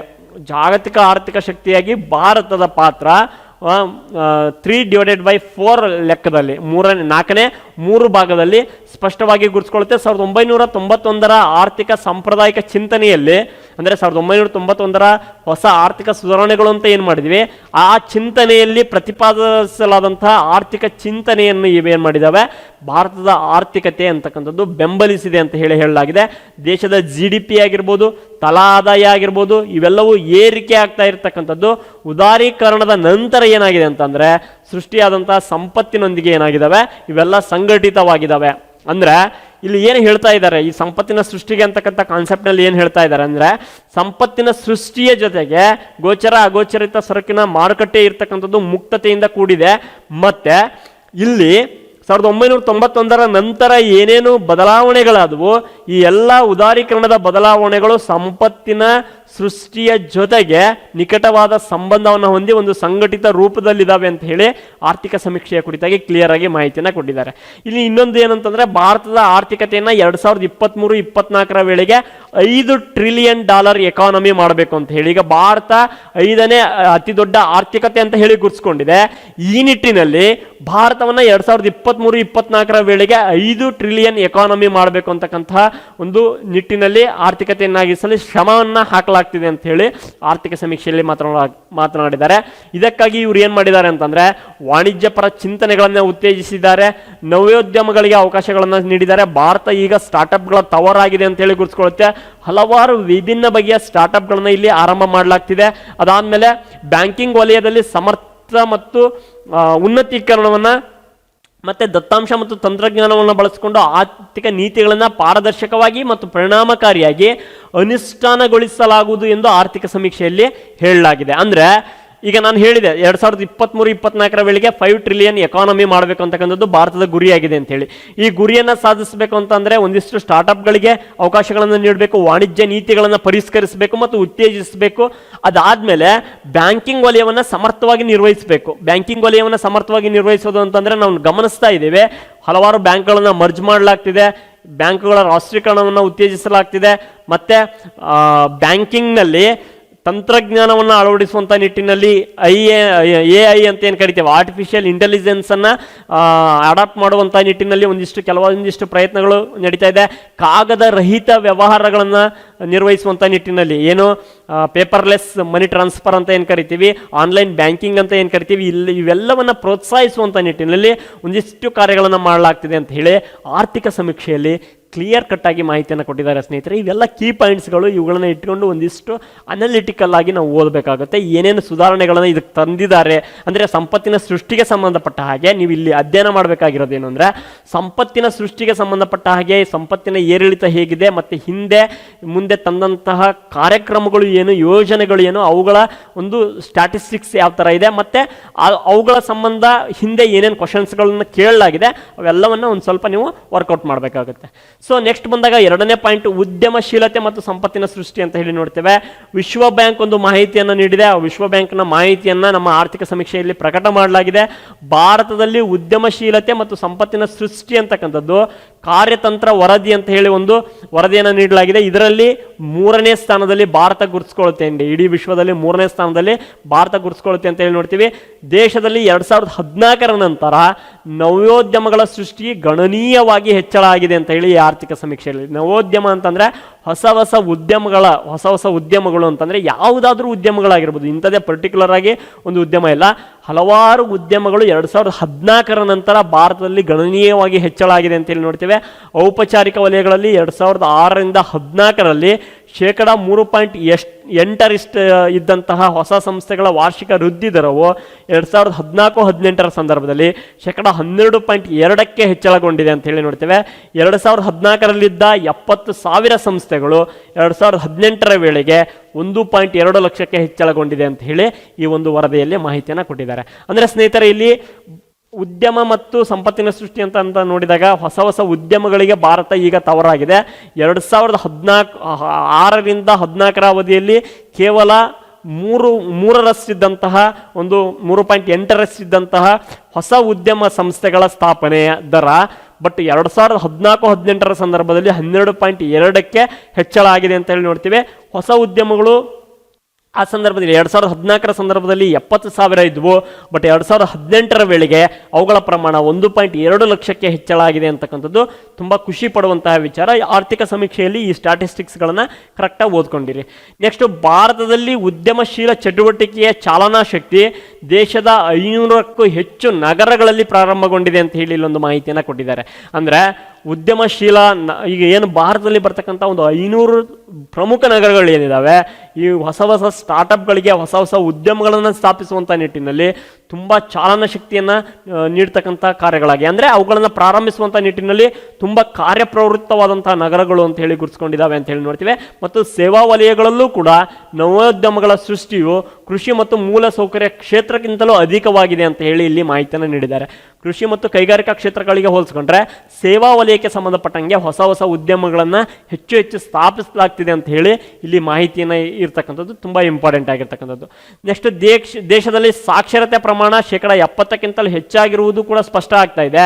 ವಾಣಿಜ್ಯ ವ್ಯವಹಾರಗಳ ಸಂಗಮ ಮತ್ತು ಕಾರ್ಯಾಚರಣೆ, ಕಾರ್ಮಿಕ ಕಾನೂನುಗಳ ಸ್ಥಿತಿಸ್ಥಾಪಕತ್ವದಿಂದ ಇವುಗಳನ್ನು ತಂದಾಗ ಗರಿಷ್ಠ ಉದ್ಯೋಗಾವಕಾಶಗಳನ್ನು ಸೃಷ್ಟಿಸಬಹುದು ಅಂತ ಹೇಳಿ ಸಮೀಕ್ಷೆ ಹೇಳ್ತಾ ಇದೆ. ಅಂದರೆ ಇದನ್ನು ಯಾಕೆ ಇಲ್ಲಿ ಹೇಳಿದ್ದಾರೆ ಅಂತಂದರೆ, ದೇಶದ ಸಾಕ್ಷರತೆ ಪ್ರಮಾಣ 70ರಷ್ಟಿದೆ ಅಂತ ಹೇಳಿ ದೇಶದಲ್ಲಿ ಒಂದು ಕಾರ್ಮಿಕರಿಗೆ ಬೇಕಾದಂತಹ ಜ್ಞಾನ ಹೆಚ್ಚಾಗ್ತಿದೆ, ವಾಣಿಜ್ಯ ವ್ಯವಹಾರಗಳು ಸುಗಮ ಕಾರ್ಯಾಚರಣೆಯನ್ನು ನಿರ್ವಹಿಸ್ತಾ ಇದ್ದಾವೆ. ಈ ನಿಟ್ಟಿನಲ್ಲಿ ಗರಿಷ್ಠ ಉದ್ಯೋಗಾವಕಾಶಗಳನ್ನು ಸೃಷ್ಟಿಸುವಂಥ ನಿಟ್ಟಿನಲ್ಲಿ ಕಾರ್ಯಪ್ರವೃತ್ತವಾಗಿ ನವೋದ್ಯಮ ಬೆಳೀತಾ ಇದೆ ಅಂತ ಹೇಳಿ, ಉದ್ಯಮದಾರಿಕೆ ಬೆಳೀತಾ ಇದೆ ಅಂತ ಹೇಳಿ, ಮತ್ತು ಸಂಪತ್ತನ್ನು ಸೃಷ್ಟಿಸ್ತಾ ಇದೆ ಅಂತ ಹೇಳಿ ಈ ಆರ್ಥಿಕ ಸಮೀಕ್ಷೆಯಲ್ಲಿ ಏನು ಮಾಡಿದ್ದಾರೆ, ಕ್ಲಿಯರ್ ಆಗಿ ಹೇಳಿದ್ದಾರೆ ಅಂತಕ್ಕಂಥದ್ದು. ನೆಕ್ಸ್ಟು, ಸರ್ಕಾರವು ಆರ್ಥಿಕ ಚಟುವಟಿಕೆಯಲ್ಲಿ ಮಧ್ಯಪ್ರವೇಶಿಸಿ ಸಂಪತ್ತಿನ ಸೃಷ್ಟಿಗೆ ಮತ್ತು ಉದ್ದೇಶಿತ ಫಲಿತಾಂಶಕ್ಕೆ ಏನು ಮಾಡ್ತಾ ಇದೆ ಅಂತಂದರೆ ಶ್ರಮ ವಹಿಸ್ತಾ ಇದೆ ಅಂತ ಹೇಳಿ ಆರ್ಥಿಕ ಸಮೀಕ್ಷೆಯಲ್ಲಿ ಹೇಳ್ತಾ ಇದ್ದಾರೆ. ಅಂದರೆ ಸರ್ಕಾರದ ಕಾರ್ಯವೇ ಅದಾಗಿರ್ತಕ್ಕಂಥದ್ದು, ಅದನ್ನೇ ಸ್ಪಷ್ಟವಾಗಿ ಹೇಳಿದ್ದಾರೆ. ಆರ್ಥಿಕ ಚಟುವಟಿಕೆಗಳಲ್ಲಿ ಸರ್ಕಾರ ಮಧ್ಯಪ್ರವೇಶ ಮಾಡಿ ಸಂಪತ್ತಿನ ಸೃಷ್ಟಿಗೆ ಬೆಂಬಲವನ್ನು ನೀಡ್ತಾ ಇದೆ ಮತ್ತು ಉದ್ದೇಶಿತ ಫಲಿತಾಂಶಕ್ಕೆ, ನಿರೀಕ್ಷಿತ ಫಲಿತಾಂಶಕ್ಕಾಗಿ ಶ್ರಮ ವಹಿಸಿದೆ ಅಂತ ಹೇಳಲಾಗಿದೆ. ಅದಕ್ಕೋಸ್ಕರ ಸಂಬಂಧಪಟ್ಟಂತಹ ಒಂದಿಷ್ಟು ಕಾಯ್ದೆಗಳನ್ನು ಇಲ್ಲಿ ಉಲ್ಲೇಖ ಮಾಡಿದ್ದಾರೆ. ಅವಶ್ಯಕ ಸಾಮಗ್ರಿಗಳ ಕಾಯ್ದೆ 1955, ಔಷಧಿಗಳ ಬೆಲೆ ನಿಯಂತ್ರಣ ಕಾಯ್ದೆ 2013, ಧಾನ್ಯಗಳ ಮಾರುಕಟ್ಟೆಯಲ್ಲಿ ಸರ್ಕಾರದ ಹಸ್ತಕ್ಷೇಪ, ಈ APMCಗಳಲ್ಲಿ ಮತ್ತು ಧಾನ್ಯಗಳ ಮಾರುಕಟ್ಟೆ ಅಂತ ಏನು ಕರಿತೀವಿ ಇವುಗಳಲ್ಲಿ ಸರ್ಕಾರದ ಹಸ್ತಕ್ಷೇಪವನ್ನು ಗಮನಿಸ್ತಾ ಇರ್ತವೆ. ಮತ್ತು ಹಲವಾರು ಸ್ಟಾರ್ಟ್ಅಪ್ಗಳಿಗೆ ಸಂಬಂಧಪಟ್ಟ ಹಾಗೆ, ಕೃಷಿಗೆ ಸಂಬಂಧಪಟ್ಟ ಹಾಗೆ ಸಾಲ ಮನ್ನಾದಂತಹ ಕಾರ್ಯಕ್ರಮಗಳನ್ನು ಸರ್ಕಾರ ಜಾರಿಗೆ ತಂದಿರತಕ್ಕಂಥದ್ದು ಒಂದು ಬಗೆಯ ಸರ್ಕಾರದ ಸಂಪತ್ತಿನ ಸೃಷ್ಟಿಗೆ ಸಂಬಂಧಪಟ್ಟ ಹಾಗೆ ಸರ್ಕಾರದ ನಿಲುವನ್ನು ಇದು ಸ್ಪಷ್ಟಪಡಿಸುತ್ತೆ ಅಂತಕ್ಕಂಥದ್ದು ಆರ್ಥಿಕ ಸಮೀಕ್ಷೆಯಲ್ಲಿ ಉಲ್ಲೇಖಿಸಲಾದಂಥ 2ನೇ ಪಾಯಿಂಟ್ನಲ್ಲಿ ಬರ್ತಕ್ಕಂತಹ ಅಂಶಗಳು ಅಂತ ಹೇಳಿ ನಾವು ನೋಡ್ತೇವೆ. ಉದ್ಯಮಶೀಲತೆ ಮತ್ತು ಸಂಪತ್ತಿನ ಸೃಷ್ಟಿಗೆ ಸಂಬಂಧಪಟ್ಟ ಹಾಗೆ ಇಷ್ಟು ಅಂಶಗಳನ್ನು ಕೀ ಪಾಯಿಂಟ್ಗಳಾಗಿ ನಾವು ಓದ್ಕೊಂಡಿರ್ತೀವಿ. ನೆಕ್ಸ್ಟ್ ಬಂದಾಗ 3ನೇದು ವ್ಯಾಪಾರ ಮತ್ತು ಮಾರುಕಟ್ಟೆಗೆ ಸಂಬಂಧಪಟ್ಟ ಹಾಗೆ ದೇಶದ ಆರ್ಥಿಕತೆಯನ್ನು $5 ಟ್ರಿಲಿಯನ್ ಹೆಚ್ಚಿಸಬೇಕು ಅಂತ ಅಂದಾಗ ಸ್ಪರ್ಧಾತ್ಮಕ ಮಾರುಕಟ್ಟೆ ಸಾಮರ್ಥ್ಯವನ್ನು ಓರೆ ಹಚ್ಚುವ ಮತ್ತು ವ್ಯಾಪಾರಕೂಲಕರವಾದಂತಹ ನೀತಿಯನ್ನು ಪ್ರೋತ್ಸಾಹಿಸುವುದು ಸರ್ಕಾರದ ಕರ್ತವ್ಯ ಆಗಿರುತ್ತೆ. ಅಂದರೆ ಒಂದು $5 ಟ್ರಿಲಿಯನ್ ಎಕಾನಮಿಯನ್ನು ಸೃಷ್ಟಿಸಬೇಕು ಅಂತಂದರೆ ಮಾರುಕಟ್ಟೆಯಲ್ಲಿ ಅದರದೇ ಆದಂಥ ಒಂದು ಸ್ಪರ್ಧಾತ್ಮಕತೆ ಇರಬೇಕಾಗುತ್ತೆ. ಸೊ ಈ ನಿಟ್ಟಿನಲ್ಲಿ ಮಾರುಕಟ್ಟೆಯ ಒಂದು ಗುಣಮಟ್ಟವನ್ನು ಮತ್ತು ವ್ಯಾಪಾರದಲ್ಲಿ ಆಗ್ತಕ್ಕಂತಹ ಅನುಕೂಲಕರ ವಾತಾವರಣವನ್ನು, ನೀತಿಯನ್ನು ಪ್ರೋತ್ಸಾಹಿಸುವುದು ಸರ್ಕಾರದ ಕರ್ತವ್ಯ ಆಗಿರುತ್ತೆ. ಅದನ್ನು ನೀವು ಮಾಡುವಂಥ ನಿಟ್ಟಿನಲ್ಲಿ ಆರ್ಥಿಕ ಸಮೀಕ್ಷೆಯಲ್ಲಿ ಸರ್ಕಾರ ಅದನ್ನು ಹೇಳಿಕೊಂಡಿದೆ. ಮತ್ತು ಷೇರು ಮಾರುಕಟ್ಟೆಯ ದೃಷ್ಟಿಯಿಂದ ನೋಡಿದಾಗ ಉದಾರೀಕರಣದ ನಂತರ ಗಣನೀಯ ಪ್ರಮಾಣದಲ್ಲಿ ಸೃಜನಶೀಲತೆ ನಾಶ ಆಗಿದೆ ಅಂತ ಹೇಳಿ ಇಲ್ಲಿ ಉಲ್ಲೇಖವನ್ನು ಮಾಡಿದ್ದಾರೆ. ನೆಕ್ಸ್ಟು, ಹೊಂದಾಣಿಕೆಯುಳ್ಳ ಸಂಸ್ಥೆಗಳ ಇಕ್ವಿಟಿ ಸೂಚ್ಯಾಂಕ ಮಾರುಕಟ್ಟೆಯಲ್ಲಿ 2007ರಿಂದ 10ರವರೆಗೆ ವಾರ್ಷಿಕ 7ರಷ್ಟು ವೃದ್ಧಿಯನ್ನು ದಾಖಲಿಸಿತ್ತು. ಅದು ಇದಕ್ಕೆ ತದ್ವಿರುದ್ಧವಾಗಿ 2011ರಿಂದ ಸೂಚ್ಯಂಕ ಮಾರುಕಟ್ಟೆಯಲ್ಲಿ ಇಳಿಕೆ ಕಂಡು ಬಂದಿದೆ. ಇಕ್ವಿಟಿ ಅಂತಕ್ಕಂಥದ್ದು ನಿಮಗೆ ಆಲ್ರೆಡಿ ನಾನು ಹೇಳಿದ ಹಾಗೆ ಷೇರು ಮಾರುಕಟ್ಟೆಯಲ್ಲಿ ಇಕ್ವಿಟಿ ಅಂತಕ್ಕಂಥದ್ದು 2007ರಿಂದ 10ರವರೆಗೆ 7ರಷ್ಟು ವೃದ್ಧಿಯನ್ನು ಸಾಧಿಸಿತ್ತು. ಬಟ್ ಇದಕ್ಕೆ ತದ್ವಿರುದ್ಧವಾಗಿ 2011ರಲ್ಲಿ ಈ ಸೂಚ್ಯಂಕ ಕಡಿಮೆ ಆಗ್ತಾ ಬಂದಿದೆ ಅಂತ ಹೇಳಿ ಈ ಒಂದು ಎಕನಾಮಿಕ್ ಸರ್ವೆಯಲ್ಲಿ ಹೇಳಿರ್ತಕ್ಕಂಥದ್ದು. ಇಲ್ಲಿ ನಾವು ಗಮನಿಸಬೇಕಾದಂಥದ್ದು, ಉದಾರೀಕರಣದ ನಂತರ ಸ್ನೇಹಿತರೆ ವಿಶ್ವದ ಮಾರುಕಟ್ಟೆಗೆ ನಾವು ನಮ್ಮನ್ನು ತೆರ್ಕೊಂಡಿದ್ದೀವಿ ಅಂತ ಅಂದಾಗ ಮಾರುಕಟ್ಟೆಯಲ್ಲಿ ತುಂಬ ಪ್ರಬಲವಾದಂಥ ಪೈಪೋಟಿ ಇದೆ. ವ್ಯಾಪಾರಕ್ಕೆ ಸಂಬಂಧಪಟ್ಟ ಹಾಗೆ ಪ್ರಬಲವಾದಂಥ ಪೈಪೋಟಿ ಇದೆ. ಇವುಗಳನ್ನು ನಿರ್ವಹಿಸುವಂಥ ನಿಟ್ಟಿನಲ್ಲಿ ಷೇರು ಮಾರುಕಟ್ಟೆಯನ್ನು ತೆಗೆದುಕೊಂಡಾಗ ಷೇರು ಮಾರುಕಟ್ಟೆಯಲ್ಲಿ ಸೃಜನಶೀಲತೆ ನಾಶ ಆಗಿದೆ ಅಂತ ಹೇಳಿ ಎಕನಾಮಿಕ್ ಸರ್ವೆಯಲ್ಲಿ ಉಲ್ಲೇಖನ ಮಾಡಿದ್ದಾರೆ. There is so many reasons, ಅದಕ್ಕೆ ತುಂಬ ರೀಸನ್ಸ್ಗಳಿದ್ದಾವೆ. ಸೊ ಈ ಒಂದು ನಿಟ್ಟಿನಲ್ಲಿ ಇಕ್ವಿಟಿ ಪ್ರಮಾಣ ಕಡಿಮೆ ಆಗ್ತಾ ಹೋಗ್ತಿದೆ ಅಂತ ಹೇಳಿ ಏನು ಮಾಡಲಾಗ್ತಿದೆ ಅಂತಂದರೆ ಈ ಒಂದು ಎಕನಾಮಿಕ್ ಸರ್ವೆಯಲ್ಲಿ ಉಲ್ಲೇಖವನ್ನು ಮಾಡಿದ್ದಾರೆ. ಇನ್ನು 4ನೇ ಪಾಯಿಂಟಿಗೆ ಬಂದಾಗ ನೆಟ್ವರ್ಕ್ ಉತ್ಪನ್ನಗಳು, ಕೌಶಲ್ಯಗಳ ಮೂಲಕ ಉದ್ಯೋಗ ಸೃಷ್ಟಿ ಮತ್ತು ಬೆಳವಣಿಗೆ. ನೆಟ್ವರ್ಕ್ ಉತ್ಪನ್ನಗಳು ಅಂತಂದರೆ ಏನು? ಹಾಗಾದರೆ ಕೌಶಲ್ಯಗಳ ಮೂಲಕ ಉದ್ಯೋಗ ಸೃಷ್ಟಿ ಯಾವ ಥರ ಆಗ್ತಾ ಇದೆ? ತುಂಬ ಸ್ಕಿಲ್ ಡೆವಲಪ್ಮೆಂಟ್ಗೆ ತುಂಬ ಪ್ರೋತ್ಸಾಹವನ್ನು ಸರ್ಕಾರ ನೀಡ್ತಾ ಬರ್ತಿದೆ. ಹಾಗೆ ಅದಕ್ಕೆ ಸಂಬಂಧಪಟ್ಟ ಹಾಗೆ ನೆಟ್ವರ್ಕಿಂಗ್ ಉತ್ಪನ್ನಗಳ ಉತ್ಪಾದನೆಗೂ ಕೂಡ ತುಂಬ ಸ್ಟಾರ್ಟಪ್ಗಳಿಗೆ ಉತ್ತೇಜನವನ್ನು ನೀಡಲಾಗ್ತಿದೆ. ಜಾಗತಿಕ ಮಟ್ಟದಲ್ಲಿ ಭಾರತದ ಮೇಕ್ ಇನ್ ಇಂಡಿಯಾ ಅಂತಕ್ಕಂತಹ ಒಂದು ಪ್ರೋಗ್ರಾಮ್ ಯೋಜನೆಯನ್ನು ಸಂಯೋಜಿಸುವ ಮೂಲಕ ಮಾರುಕಟ್ಟೆಯ ಪಾಲನ್ನು 2025 ವೇಳೆಗೆ 3.5 ಹಾಗೂ 2030 ವೇಳೆಗೆ 6% ಸಾಧಿಸುವುದು ಇದರ ಉದ್ದೇಶ ಆಗಿದೆ. ಸ್ನೇಹಿತರೆ, ತುಂಬ ಇಂಪಾರ್ಟೆಂಟ್ ಆದಂತಹ ಪಾಯಿಂಟ್ ಇದು. ಮೇಕ್ ಇನ್ ಇಂಡಿಯಾ ಯೋಜನೆ ಅಡಿಯಲ್ಲಿ ಭಾರತದ ಉತ್ಪಾದನೆ ಏನಿದೆ, ಈ ಯೋಜನೆಯ ಅಡಿಯಲ್ಲಿ ಮಾರುಕಟ್ಟೆ ಪಾಲೇನಿದೆ ಅದನ್ನು 2025 ವೇಳೆಗೆ 3.5 ಮತ್ತು 2030 ವೇಳೆಗೆ 6% ಹೆಚ್ಚಿಸುವಂಥ ಉದ್ದೇಶವನ್ನು ಹೊಂದಿದೆ. ಹಾಗೂ 2030 ವೇಳೆಗೆ 6% ಸಾಧಿಸುವುದು, ಜೊತೆಗೆ 2025 ವೇಳೆಗೆ 4 ಕೋಟಿ ಹೊಸ ಉದ್ಯೋಗಾವಕಾಶ ಮತ್ತು 2030 ವೇಳೆಗೆ 8 ಕೋಟಿ ಹೊಸ ಉದ್ಯೋಗಗಳನ್ನು ಸೃಷ್ಟಿಸಬೇಕು ಅಂತ ಹೇಳಿ ತುಂಬ ಅದ್ಭುತವಾದಂತಹ ಒಂದು ಯೋಚನೆಯನ್ನು ಹಾಕೊಳ್ಳಲಾಗಿದೆ. ಇದನ್ನು ಪ್ರತಿ ವರ್ಷ ರಿನ್ಯೂ ಮಾಡಲಾಗ್ತಿದೆ, ಅಂದರೆ ಹೊಸದಾಗಿ ಇದ್ರ ಬಗ್ಗೆ ಚಿಂತನೆಯನ್ನು ಮಾಡಲಾಗ್ತಿದೆ ಅಂತ ಹೇಳಿ ನೋಡ್ತೇವೆ.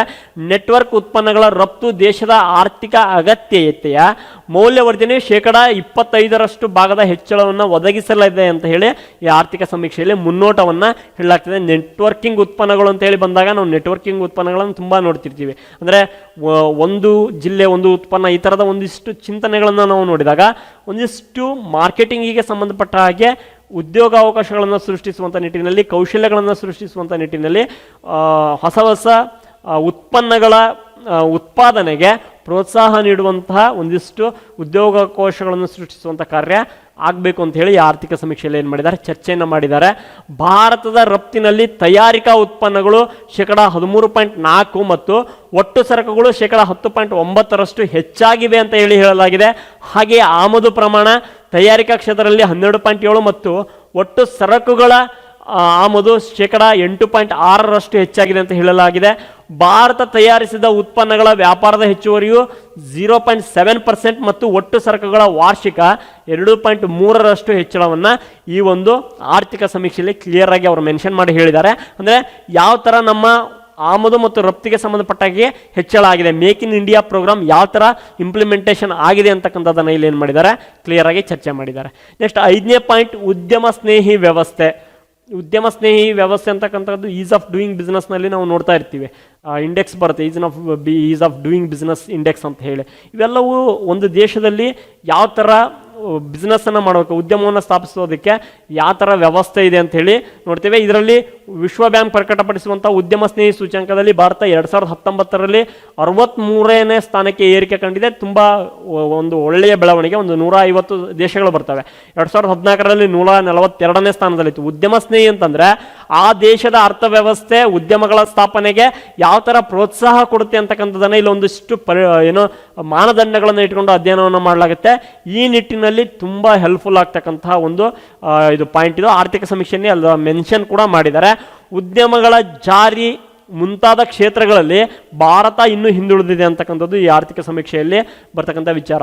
ನಾವು ಹೊಸ ಉದ್ಯಮಗಳು ಅಂತೇಳಿ ಬಂದಾಗ ಯಾಕೆ ಮುಂದುವರೆದ ಕಂಟ್ರಿಗಳಲ್ಲಿ ಉದ್ಯಮಗಳನ್ನು ಸ್ಥಾಪನೆ ಮಾಡೋದಕ್ಕೆ ಹೆಚ್ಚು ಒಲವನ್ನು ತೋರ್ತಾರೆ ಅಂತಂದರೆ ರೀಸನ್ ಇಷ್ಟೇ, ಆ ದೇಶಗಳ ವ್ಯವಸ್ಥೆ ಅಂತಕ್ಕಂಥದ್ದು, ಆ ದೇಶಗಳ ಅರ್ಥವ್ಯವಸ್ಥೆ ಮತ್ತು ಮೂಲ ಸೌಕರ್ಯಗಳನ್ನು ಒದಗಿಸುವಂಥ ನಿಟ್ಟಿನಲ್ಲಿ ಸರ್ಕಾರ ಕೈಗೊಳ್ಳಬೇಕಾದ ಕ್ರಮಗಳು ಉದ್ಯಮ ಸ್ನೇಹಿಯಾಗಿರ್ತವೆ.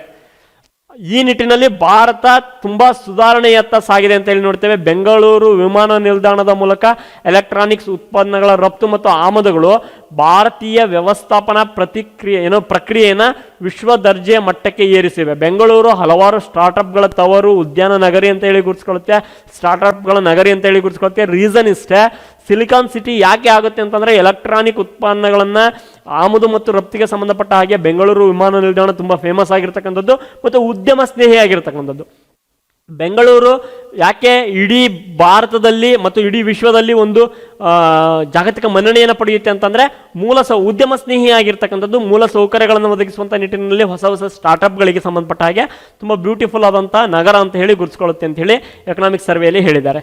ನೆಕ್ಸ್ಟ್ 6ನೇ ಪಾಯಿಂಟ್ ಬರ್ತಕ್ಕಂಥದ್ದು ಖಾಸಗೀಕರಣ ಮತ್ತು ಸಂಪತ್ತಿನ ಸೃಷ್ಟಿ. ತುಂಬ ಇಂಪಾರ್ಟೆಂಟ್ ಆಗಿರ್ತಕ್ಕಂಥದ್ದು. ಇತ್ತೀಚೆಗೆ ಪ್ರೈವೇಟೈಸೇಷನ್ ಅಂತಕ್ಕಂಥದ್ದು ತುಂಬ ಹೆಚ್ಚು ಹೆಚ್ಚು ನ್ಯೂಸ್ನಲ್ಲಿರ್ತಕ್ಕಂಥದ್ದು. ಹಲವಾರು ಸರ್ಕಾರದ ಒಡೆತನದ ಉದ್ಯಮಗಳು ಪ್ರೈವೇಟೈಸೇಷನ್ ಮಾಡ್ತಾ ಇದ್ದಾರೆ. ರೀಸನ್ ಇಷ್ಟೇ, ಅದರ ಮೂಲಕ ಸಂಪತ್ತನ್ನು ಸೃಷ್ಟಿಸಬೇಕು ಅಂತಕ್ಕಂತಹ ಉದ್ದೇಶವನ್ನು ಇಟ್ಕೊಂಡಿರ್ತಕ್ಕಂಥದ್ದು. ಹೇಗೆ ಕೇಂದ್ರ ಸಾರ್ವಜನಿಕ ವಲಯದಲ್ಲಿ ಬರ್ತಕ್ಕಂಥ ಉದ್ಯಮಗಳನ್ನು ನಾವು ಗಮನಿಸ್ತೇವೆ, ಅವುಗಳ ಕಾರ್ಯಕ್ಷಮತೆಯನ್ನು ಸುಧಾರಿಸಬೇಕು ಅಂತಂದರೆ, ಅವುಗಳಲ್ಲಿ ಹೆಚ್ಚಿನ ಲಾಭದಾಯಕತೆಯನ್ನು ಹೆಚ್ಚಿಸಬೇಕು ಅಂತಂದರೆ, ಮತ್ತು ದಕ್ಷತೆಯನ್ನು ಉತ್ತೇಜನವನ್ನು ಮಾಡಬೇಕು ಅಂದರೆ, ಸ್ಪರ್ಧಾತ್ಮಕತೆಯನ್ನು ಹೆಚ್ಚಿಸಬೇಕು ಅಂತಂದರೆ, ವೃತ್ತಿಪರತೆಯನ್ನು ಉತ್ತೇಜಿಸಬೇಕು ಅಂತಂದರೆ, ಆರ್ಥಿಕತೆಯಲ್ಲಿ ಖಾಸಗೀಕರಣದ ಅವಶ್ಯಕತೆ ತುಂಬ ಇರ್ತಕ್ಕಂಥದ್ದು. ಖಾಸಗೀಕರಣದಿಂದಾಗಿ ನಾವು ತುಂಬ ಲಾಭಗಳನ್ನು ನಿರೀಕ್ಷಿಸ್ಬೋದು, ಅವುಗಳನ್ನು ಪರಿಶೀಲಿಸ್ಬೋದು ಅಂತ ಹೇಳಿ ಆರ್ಥಿಕ ಸಮೀಕ್ಷೆಯಲ್ಲಿ ಹೇಳಲಾಗಿದೆ.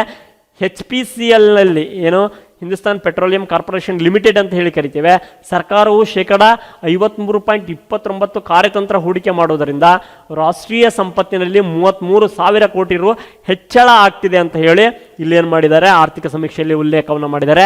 ಈ ಹಿನ್ನೆಲೆಯಲ್ಲಿ ದೇಶದ 11 ಸಾರ್ವಜನಿಕ ಉದ್ಯಮಗಳನ್ನು ಕಾರ್ಯಕ್ಷಮತೆಯನ್ನು ವಿಶ್ಲೇಷಣೆ ಮಾಡುವುದು ಅನಿವಾರ್ಯವಾಗಿದೆ ಅಂತ ಹೇಳಿ ಆರ್ಥಿಕ ಸಮೀಕ್ಷೆಯಲ್ಲಿ ಹೇಳಲಾಗಿದೆ. ಹಿಂದೆ ನಾವು ಗಮನಿಸ್ತಾ ಇದ್ದೀವಿ ಸ್ನೇಹಿತರೆ, ಓದ್ತಾ ಇದ್ದೀವಿ, ಮೋದಿ ಗವರ್ನಮೆಂಟ್ ಏನು ಮಾಡ್ತಿದೆ, ಸಾರ್ವಜನಿಕ ವಲಯದ ಹಲವಾರು ಉದ್ಯಮಗಳನ್ನು ಖಾಸಗೀಕರಣ ಮಾಡ್ತಿದೆ ಅಂತ ಹೇಳಿ ಈ ಥರದ ಒಂದಿಷ್ಟು ನ್ಯೂಸ್ಗಳನ್ನು ನಾವು ನೋಡ್ತಾ ಇದ್ದೀವಿ. ಇಲ್ಲಿ ಏನಾಗುತ್ತೆ ಅಂತ ಅಂದರೆ, ಒಂದು ಸಾರ್ವಜನಿಕ ವಲಯದ ಉದ್ಯಮದ ಕಾರ್ಯಕ್ಷಮತೆಯನ್ನು ಹೆಚ್ಚಿಸಬೇಕು ಅಂತ ಅಂದಾಗ ಖಾಸಗೀಕರಣ ಇವತ್ತು ಅನಿವಾರ್ಯ ಆಗಿದೆ. ಖಾಸಗೀಕರಣ ಅಂತ ಅಂದಾಗ ಸರ್ಕಾರದ ಹಸ್ತಕ್ಷೇಪ ಅದರಲ್ಲಿ ಇದ್ದೇ ಇರುತ್ತೆ. ಸರ್ಕಾರ ಪೂರ್ಣವಾಗಿ ಅದನ್ನು ಖಾಸಗಿಯವರಿಗೆ ಹಸ್ತಾಂತರ ಮಾಡೋದಿಲ್ಲ. ಬಟ್ ಇಲ್ಲಿ ಸ್ಪರ್ಧಾತ್ಮಕತೆಯನ್ನು ಹೆಚ್ಚಿಸಬೇಕು, ಆಮೇಲೆ ಅದರ ಕಾರ್ಯದಕ್ಷತೆಯನ್ನು ಹೆಚ್ಚಿಸಬೇಕು, ವೃತ್ತಿಪರತೆಯನ್ನು ಹೆಚ್ಚಿಸಬೇಕು, ಹೆಚ್ಚು ಲಾಭವನ್ನು ಪಡಿಬೇಕು. ಇವತ್ತು BSNL ಯಾಕೆ ಅಟ್ಟರ್ ಫ್ಲಾಪ್ ಆಗಿದೆ ಅಂತಂದರೆ, BSNL ಅಂತಕ್ಕಂಥದ್ದು ಒಂದು ಗೌರ್ನಮೆಂಟ್ನ ಅಂಡರಲ್ಲಿರ್ತಕ್ಕಂಥ ಸಾರ್ವಜನಿಕ ಉದ್ಯಮ. Why Jio is famous than BSNL ಅಂತ ಹೇಳಿ ನೋಡಿದಾಗ ಯಾಕೆ ಜಿಯೋ ಫೇಮಸ್ ಆಗ್ತಾ ಹೋಯಿತು, ಅಲ್ಲಿ ಖಾಸಗಿಯವರು ಮಾರುಕಟ್ಟೆಯಲ್ಲಿ ಸ್ಪರ್ಧಾತ್ಮಕತೆಯನ್ನು ಹೆಚ್ಚಿಸ್ತಾರೆ, ಜಾಹೀರಾತುಗಳ ಮೂಲಕ ಅದನ್ನು ಪಬ್ಲಿಷ್ ಮಾಡ್ತಾರೆ, ಪ್ರಚಾರ ಮಾಡ್ತಾರೆ, ಅದಾದಮೇಲೆ ವೃತ್ತಿಪರವಾಗಿ ಕೆಲಸ ಮಾಡ್ತಾರೆ. ಈ BSNL ಅಂತ ಹೇಳಿ ಬಂದಾಗ ಇಲ್ಲಿ ಬರ್ತಕ್ಕಂಥ ವರ್ಕರ್ಸ್ಗಳನ್ನ ನಾವು ನೋಡಿದಾಗ ಮತ್ತು ಲಾಭದಾಯಕ ಅತಿ ನಷ್ಟದಲ್ಲಿರ್ತಕ್ಕಂಥ ಸಂಸ್ಥೆ ಅಂತ ಹೇಳಿ ಗುರುತಿಸ್ಕೊಳ್ಳುತ್ತೆ. ಸೊ ಗುಣಮಟ್ಟದಲ್ಲೂ ಕೂಡ ಅವರನ್ನು ಪೈಪೋಟಿ ಮಾಡೋಕ್ಕಾಗೋದಿಲ್ಲ. ಈ ಎಲ್ಲ ನಿಟ್ಟಿನಲ್ಲಿ ಒಂದಿಷ್ಟು ಖಾಸಗೀಕರಣದ ಅನಿವಾರ್ಯತೆ ಸರ್ಕಾರಕ್ಕಿದೆ ಅಂತ ಹೇಳಿ ಆರ್ಥಿಕ ಸಮೀಕ್ಷೆ ಹೇಳುತ್ತೆ. 11 ವಲಯದ ಉದ್ಯಮಗಳನ್ನು ಏನು ಮಾಡಬೇಕು, ಖಾಸಗೀಕರಣ ಮಾಡಬೇಕು, ಕಾರ್ಯಕ್ಷಮತೆ ವಿಶ್ಲೇಷಣೆ ಮಾಡೋದು ಅನಿವಾರ್ಯ ಆಗಿದೆ ಅಂತಕ್ಕಂಥದ್ದು ಆರ್ಥಿಕ ಸಮೀಕ್ಷೆಯಲ್ಲಿ ಬರ್ತಕ್ಕಂತಹ ವಿಚಾರ. ಈಗ HPCLನ ಬಗ್ಗೆ ಮಾಹಿತಿಯನ್ನು ನೀಡಿದ್ದಾರೆ ನೋಡಿ. 53.29 ಶೇಕಡ ಅಂದರೆ 100 ರೂಪಾಯಿ ಇದೆ ಅಂತಂದರೆ ಅದರ 53.29% ಕಾರ್ಯತಂತ್ರ ಹೂಡಿಕೆ ಮಾಡೋದ್ರಿಂದ, ಖಾಸಗೀಕರಣವನ್ನು ಪ್ರೋತ್ಸಾಹಿಸುವುದರಿಂದ ಭಾರತದ ಒಂದು GDPಗೆ 33,000 ಕೋಟಿ ರು ಹೆಚ್ಚಳವನ್ನು ಇದು ಸೂಚಿಸುತ್ತೆ ಅಂತ ಹೇಳಿ ಹೇಳಲಾಗಿದೆ ಅಂತಕ್ಕಂಥದ್ದು. ನೆಕ್ಸ್ಟು 7, ಬ್ಯಾಂಕುಗಳ ರಾಷ್ಟ್ರೀಕರಣ ಸುವರ್ಣ ಮಹೋತ್ಸವ ಅಂತ ಹೇಳಿ ಒಂದು ಚಾಪ್ಟರ್ನ ಇಟ್ಕೊಂಡಿದ್ದಾರೆ.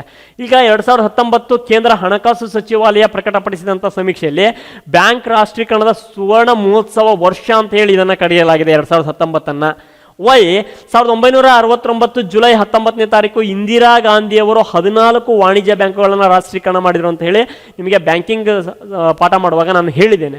ಸೊ ಇದು 50 ವರ್ಷವನ್ನು ತುಂಬುತ್ತೆ 2019ಕ್ಕೆ. ಈ ಹಿನ್ನೆಲೆಯಲ್ಲಿ 2019 ಜುಲೈ 19ಕ್ಕೆ ಬ್ಯಾಂಕ್ ರಾಷ್ಟ್ರೀಕರಣಕ್ಕೆ 50 ವರ್ಷ ತುಂಬಿದಂತಹ ನೆನಪಿನಲ್ಲಿ 1969ರಿಂದ 2019ರ ವೇಳೆಗೆ ದೇಶದ ಸಾರ್ವಜನಿಕ ವಲಯದ ಬ್ಯಾಂಕುಗಳನ್ನು ಏನು ಮಾಡಬಹುದು, ಅವುಗಳ ಗಾತ್ರವನ್ನು ಗಣನೀಯವಾಗಿ ಹೆಚ್ಚಿಸುವಂತಹ ನಿಟ್ಟಿನಲ್ಲಿ ಕಾರ್ಯವನ್ನು ಮಾಡಬೇಕಾಗಿದೆ. ರೀಸನ್ ಇಷ್ಟೇ, ಅವುಗಳ ಗಾತ್ರ ಇನ್ನೂ ಹೆಚ್ಚಾಗಿಲ್ಲ ಅಂತಕ್ಕಂಥದ್ದು. ಅವುಗಳ ಆರ್ಥಿಕತೆಗೆ ನೀಡತಕ್ಕಂಥ ಕೊಡುಗೆ ತುಂಬ ಕಡಿಮೆ ಇದೆ, ಅವುಗಳ ಗುಣಮಟ್ಟವೂ ಕೂಡ ಕಡಿಮೆ ಆಗಿದೆ. ಈ ನಿಟ್ಟಿನಲ್ಲಿ ಬ್ಯಾಂಕ್ಗಳನ್ನು ವಿಲೀನ ಮಾಡುವಂತಹ ಪ್ರಕ್ರಿಯೆ ತುಂಬ ಬರದಿಂದ ಸಾಗಿದೆ. ಈ ಇತ್ತೀಚೆಗೆ ನೋಡಿದ್ವಿ, Baroda bank, Dena bank, next Vijaya ಬ್ಯಾಂಕನ್ನು ಮರ್ಜ್ ಮಾಡಿದ್ರು, ಮತ್ತೆ ಹಲವಾರು ಬ್ಯಾಂಕ್ಗಳನ್ನು ಮರ್ಜ್ ಮಾಡಿದ್ರು. ಈಗ 12 ಸಾರ್ವಜನಿಕ ವಲಯದ ಅಥವಾ ಸರ್ಕಾರದ ಬ್ಯಾಂಕುಗಳನ್ನು ನಾವು ಗಮನಿಸ್ತೇವೆ.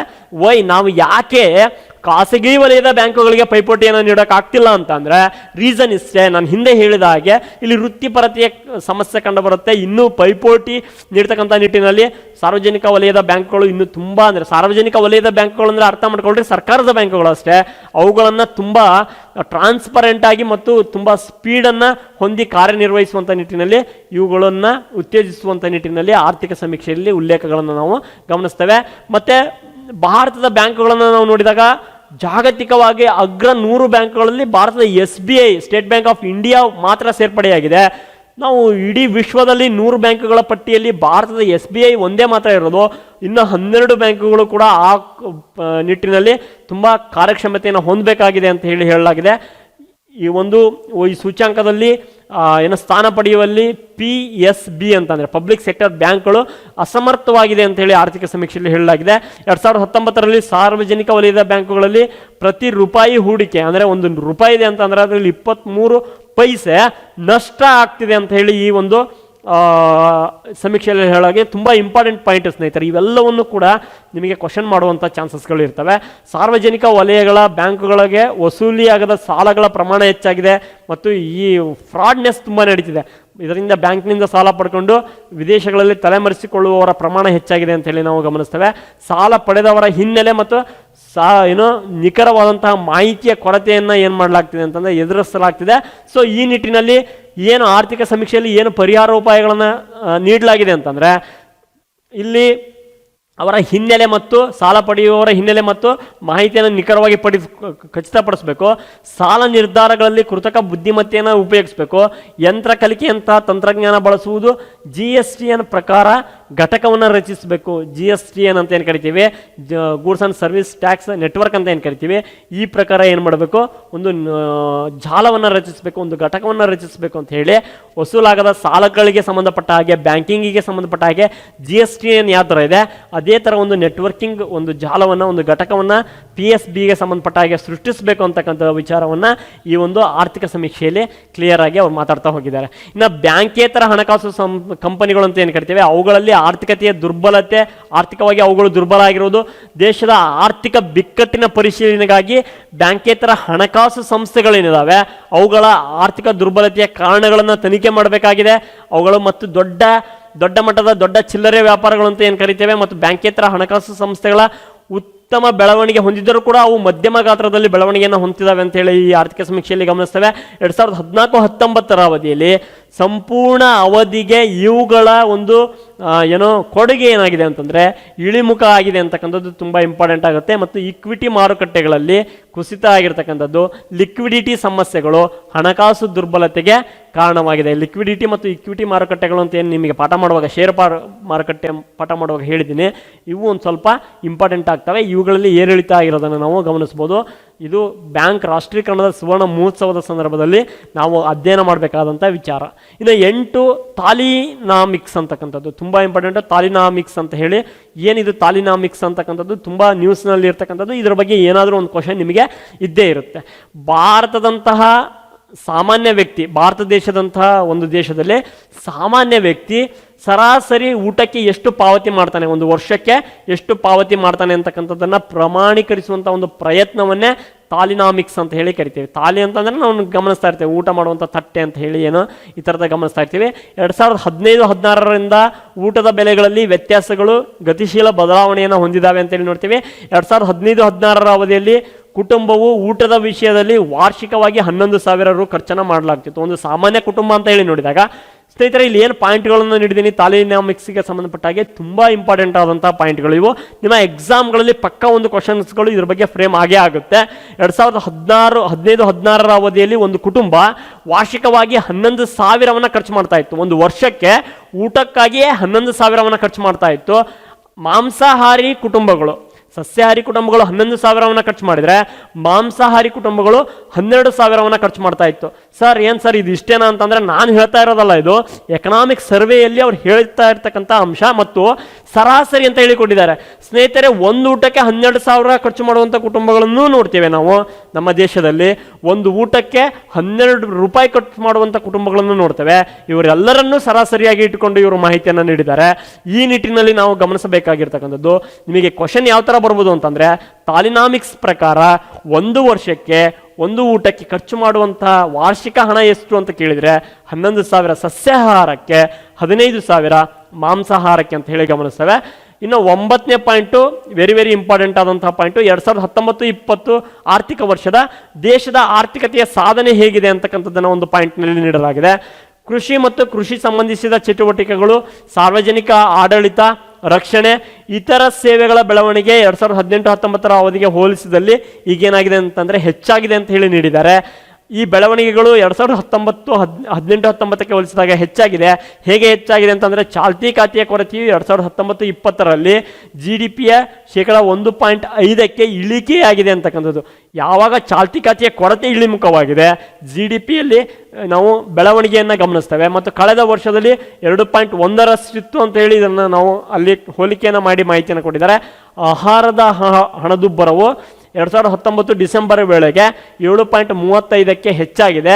ದಿವಾಳಿ ಸಂಹಿತೆಯ ಅಡಿಯಲ್ಲಿ ದಿವಾಳಿತನ ಪರಿಹಾರ ಪ್ರಕ್ರಿಯೆಯನ್ನು ತೀವ್ರಗೊಳಿಸಲಾಗಿದೆ ಅಂತ ಹೇಳಿ ಆರ್ಥಿಕತೆಯ ಸಾಧನೆಯಲ್ಲಿ ಗಮನಿಸ್ತೇವೆ. ಮತ್ತು ರಾಷ್ಟ್ರೀಯ ಮೂಲ ಸೌಕರ್ಯ ಗತಿಶೀಲ ಯೋಜನೆಯನ್ನು ಜಾರಿಗೊಳಿಸಲಾಗಿದ್ದು 2019-25 ಅವಧಿಗೆ ಈ ಒಂದು ರಾಷ್ಟ್ರೀಯ ಮೂಲ ಸೌಕರ್ಯ ಗತಿಶೀಲ ಯೋಜನೆಯನ್ನು ಜಾರಿಗೊಳಿಸಲಾಗಿದೆ.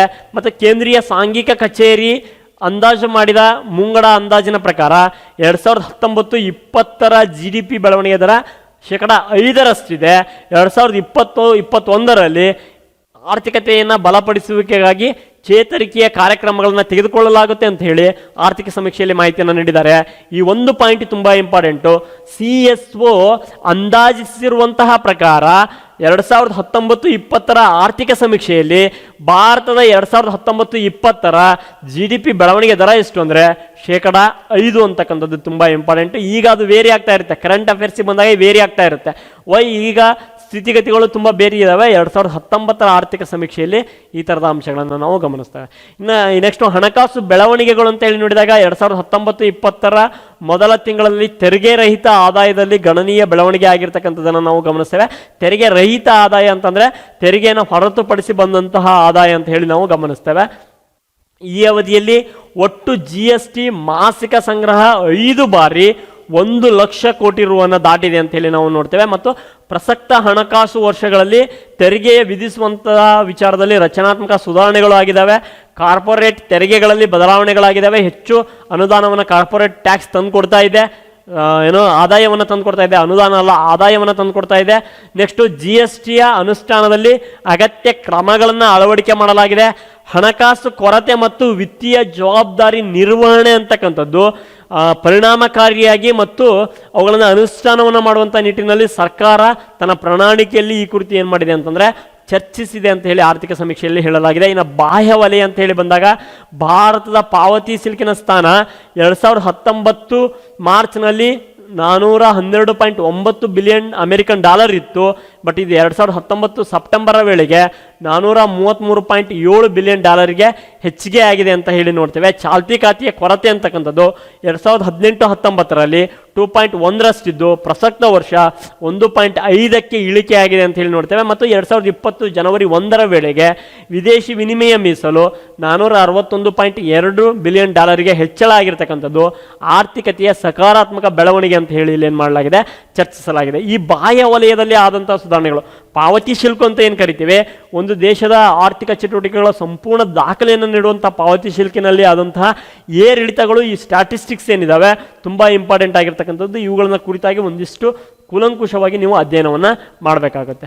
ನೆಕ್ಸ್ಟ್ ಜಾಗತಿಕ ವ್ಯಾಪಾರ ಅಂತ ಹೇಳಿ ಬಂದಾಗ 2019 ಜಾಗತಿಕ ಉತ್ಪಾದನೆ ಅಂತಕ್ಕಂಥದ್ದು 2.9ರಷ್ಟು ಬೆಳವಣಿಗೆ ಕುಂಠಿತ ಆಗಿದೆ ಅಂತ ಹೇಳಿ, ಜಾಗತಿಕ ವ್ಯಾಪಾರ ಅಂತಕ್ಕಂಥದ್ದು 2019-20ರಲ್ಲಿ ಕುಂಠಿತ ಆಗಿದೆ ಅಂತ ಹೇಳಿ ನೋಡ್ತೇವೆ. ಆದರೆ ಇದನ್ನು 2020 ವೇಳೆಗೆ 2.9ಕ್ಕೆ ಸುಧಾರಿಸಿಕೊಳ್ಳುವಂಥ ನಿರೀಕ್ಷೆ ಇದೆ ಅಂತ ಹೇಳಿ ಈ ಒಂದು ಆರ್ಥಿಕ ಸಮೀಕ್ಷೆಯಲ್ಲಿ ಹೇಳಲಾಗಿದೆ.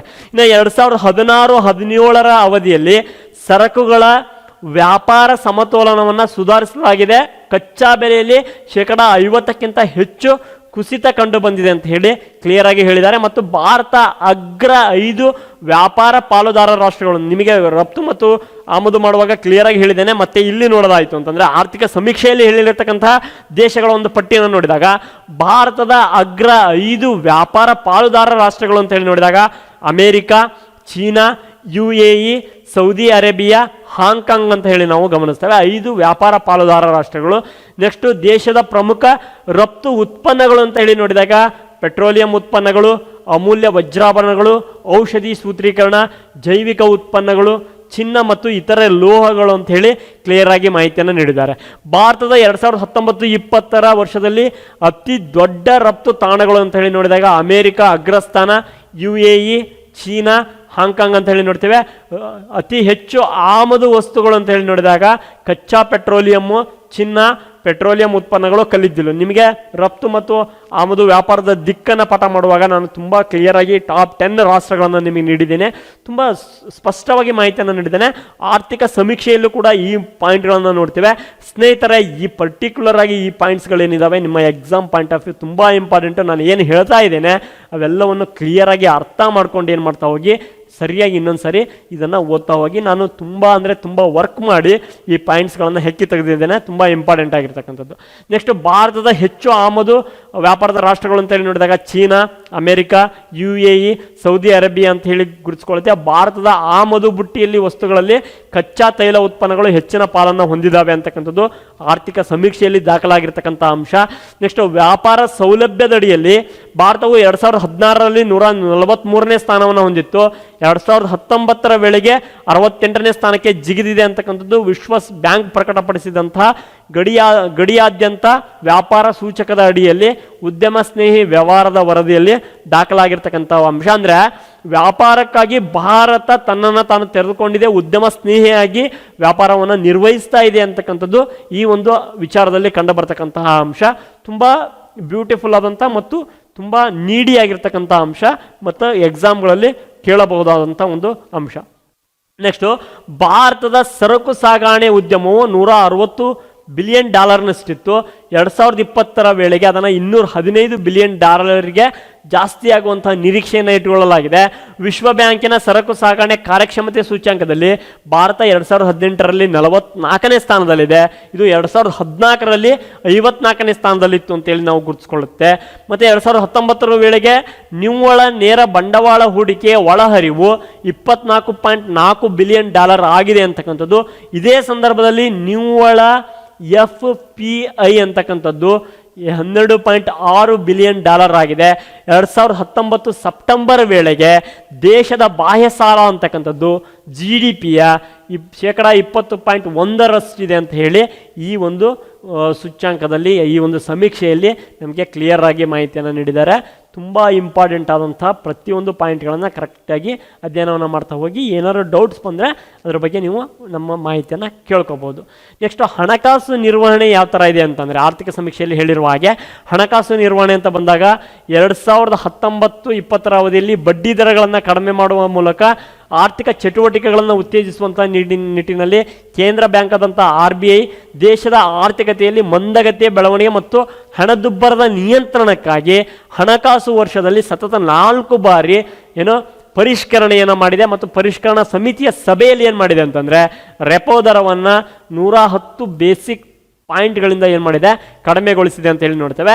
ಭಾರತದ ಹಣಕಾಸು ನಿರ್ವಹಣೆಗೆ ಬಂದಾಗ ಸ್ನೇಹಿತರೆ, ರಿಸರ್ವ್ ಬ್ಯಾಂಕ್ ಆಫ್ ಇಂಡಿಯಾ ಹಣಕಾಸು ನೀತಿಯನ್ನು ಜಾರಿಗೆ ತರುತ್ತೆ ಅಂತ ಹೇಳಿ ನೋಡ್ತೇವೆ. ಅದರಲ್ಲಿ ಬರ್ತಕ್ಕಂಥ repo rate, reserve repo rate, ಬಡ್ಡಿ ದರ, CLLR, ಆಮೇಲೆ SLR ಇವುಗಳೆಲ್ಲವನ್ನು ನೋಡಿದಾಗ ರಿಸರ್ವ್ ಬ್ಯಾಂಕ್ ಆಫ್ ಇಂಡಿಯಾದ ಕಾರ್ಯ ತುಂಬ ಪ್ರಮುಖ ಆಗಿರುತ್ತೆ. ಮತ್ತು 4 ಬಾರಿ 110 ಬೇಸಿಕ್ ಪಾಯಿಂಟ್ಗಳಿಗೆ ರಿಸರ್ವ್ ಬ್ಯಾಂಕ್ ಆಫ್ ಇಂಡಿಯಾ ಕಡಿಮೆಗೊಳಿಸಿದೆ. ರೀಸನ್ ಇಷ್ಟೇ, ಅರ್ಥವ್ಯವಸ್ಥೆಯಲ್ಲಿ ಹಣದ ಒಂದು ಚಲನೆಯನ್ನು ನಿಯಂತ್ರಿಸಬೇಕು, ಹಣದುಬ್ಬರವನ್ನು ನಿಯಂತ್ರಿಸಬೇಕು ಮತ್ತು ಮಂದಗತಿಯ ಆರ್ಥಿಕತೆಗೆ ಬೆಳವಣಿಗೆಯನ್ನು ನೀಡಬೇಕು ಅಂತಕ್ಕಂಥದ್ದು. ತುಂಬ ಕನ್ಸ್ಟ್ರಕ್ಟಿವ್ ಆಗಿ ಮಾನಿಟರಿ ಪಾಲಿಸಿಯನ್ನು ರಿಸರ್ವ್ ಬ್ಯಾಂಕ್ ಆಫ್ ಇಂಡಿಯಾ ಜಾರಿಗೆ ತಂದಿದೆ ಅಂತ ಹೇಳಿ ನೋಡ್ತೇವೆ. ಆದರೆ 2019 ಡಿಸೆಂಬರ್ 2020 ಫೆಬ್ರವರಿಯಲ್ಲಿ ನಡೆದ ಹಣಕಾಸು ಪರಿಷ್ಕರಣೆ ಸಭೆಯಲ್ಲಿ ರೆಪೋ ದರವನ್ನು ಬದಲಾಯಿಸಿಲ್ಲ ಅಂತ ಹೇಳಿ ಆರ್ಥಿಕ ಸಮೀಕ್ಷೆಯಲ್ಲಿ ಹೇಳಿದೆ. ಮತ್ತೆ ಇತ್ತೀಚೆಗೆ ರಿಸರ್ವ್ ಬ್ಯಾಂಕ್ ಆಫ್ ಇಂಡಿಯಾದ ರೆಪೋ ದರದಲ್ಲಿ ಬದಲಾವಣೆಗಳನ್ನು ತರಲಾಯಿತು ಕೋವಿಡ್-19 ಆದಮೇಲೆ. ಸೊ ಅದು ನಿಮಗೆ ಆಲ್ರೆಡಿ ನಾನು ಮಾಹಿತಿಯನ್ನು ನೀಡಿದ್ದೇನೆ, ರೆಪೋ ದರಗಳು ಹೇಗೆ ಚೇಂಜಸ್ ಆಗ್ತಿರ್ತವೆ ಅಂತ ಹೇಳಿ. ಮತ್ತು ನೀವು ರಿಸರ್ವ್ ಬ್ಯಾಂಕ್ ಆಫ್ ಇಂಡಿಯಾ ಆ್ಯಪ್ನ ಮೂಲಕ ಅದರಲ್ಲಿ ಆಗ್ತಕ್ಕಂಥ ಏರಿಳಿತಗಳನ್ನು ಗಮನಿಸ್ಬೋದು ಅಂತ ಕೂಡ ನಿಮಗೆ ಮಾಹಿತಿಯನ್ನು ನೀಡಿದ್ದೇನೆ. ಸೊ ಒಂದಿಷ್ಟು ಅದಕ್ಕೆ ಸಂಬಂಧಪಟ್ಟ ಹಾಗೆ ಆಗಿರಿ. ನೆಕ್ಸ್ಟು 2019 ಏಪ್ರಿಲ್ನಲ್ಲಿ ಬ್ಯಾಂಕುಗಳ ಸಾಲದ ಬೆಳವಣಿಗೆಯನ್ನು ಅಂತಕ್ಕಂಥದ್ದು 12.9% ಹೆಚ್ಚಾಗಿದೆ. 2019 ಡಿಸೆಂಬರ್ ವೇಳೆಗೆ 7.1ಕ್ಕೆ ಏರಿಕೆ ಆಗಿದೆ ಅಂತಕ್ಕಂಥದ್ದನ್ನು ನಾವು ಗಮನಿಸ್ತೇವೆ. 2019 ಮಾರ್ಚ್ನಲ್ಲಿ ನಷ್ಟದ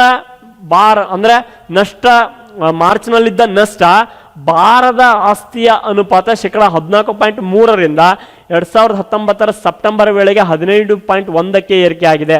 ಭಾರದ ಆಸ್ತಿಯ ನಷ್ಟ ಅಂತಕ್ಕಂಥದ್ದು ಏನೋ ಡೆಡ್ ಅಸೆಟ್ ಆಗಿರ್ತಕ್ಕಂಥದ್ದು ಇಷ್ಟು ಪ್ರಮಾಣದಲ್ಲಿ ಹೆಚ್ಚಳ ಆಗಿದೆ ಅಂತಕ್ಕಂಥದ್ದನ್ನು ನಾವು ಗಮನಿಸ್ತೇವೆ ಸ್ನೇಹಿತರೆ.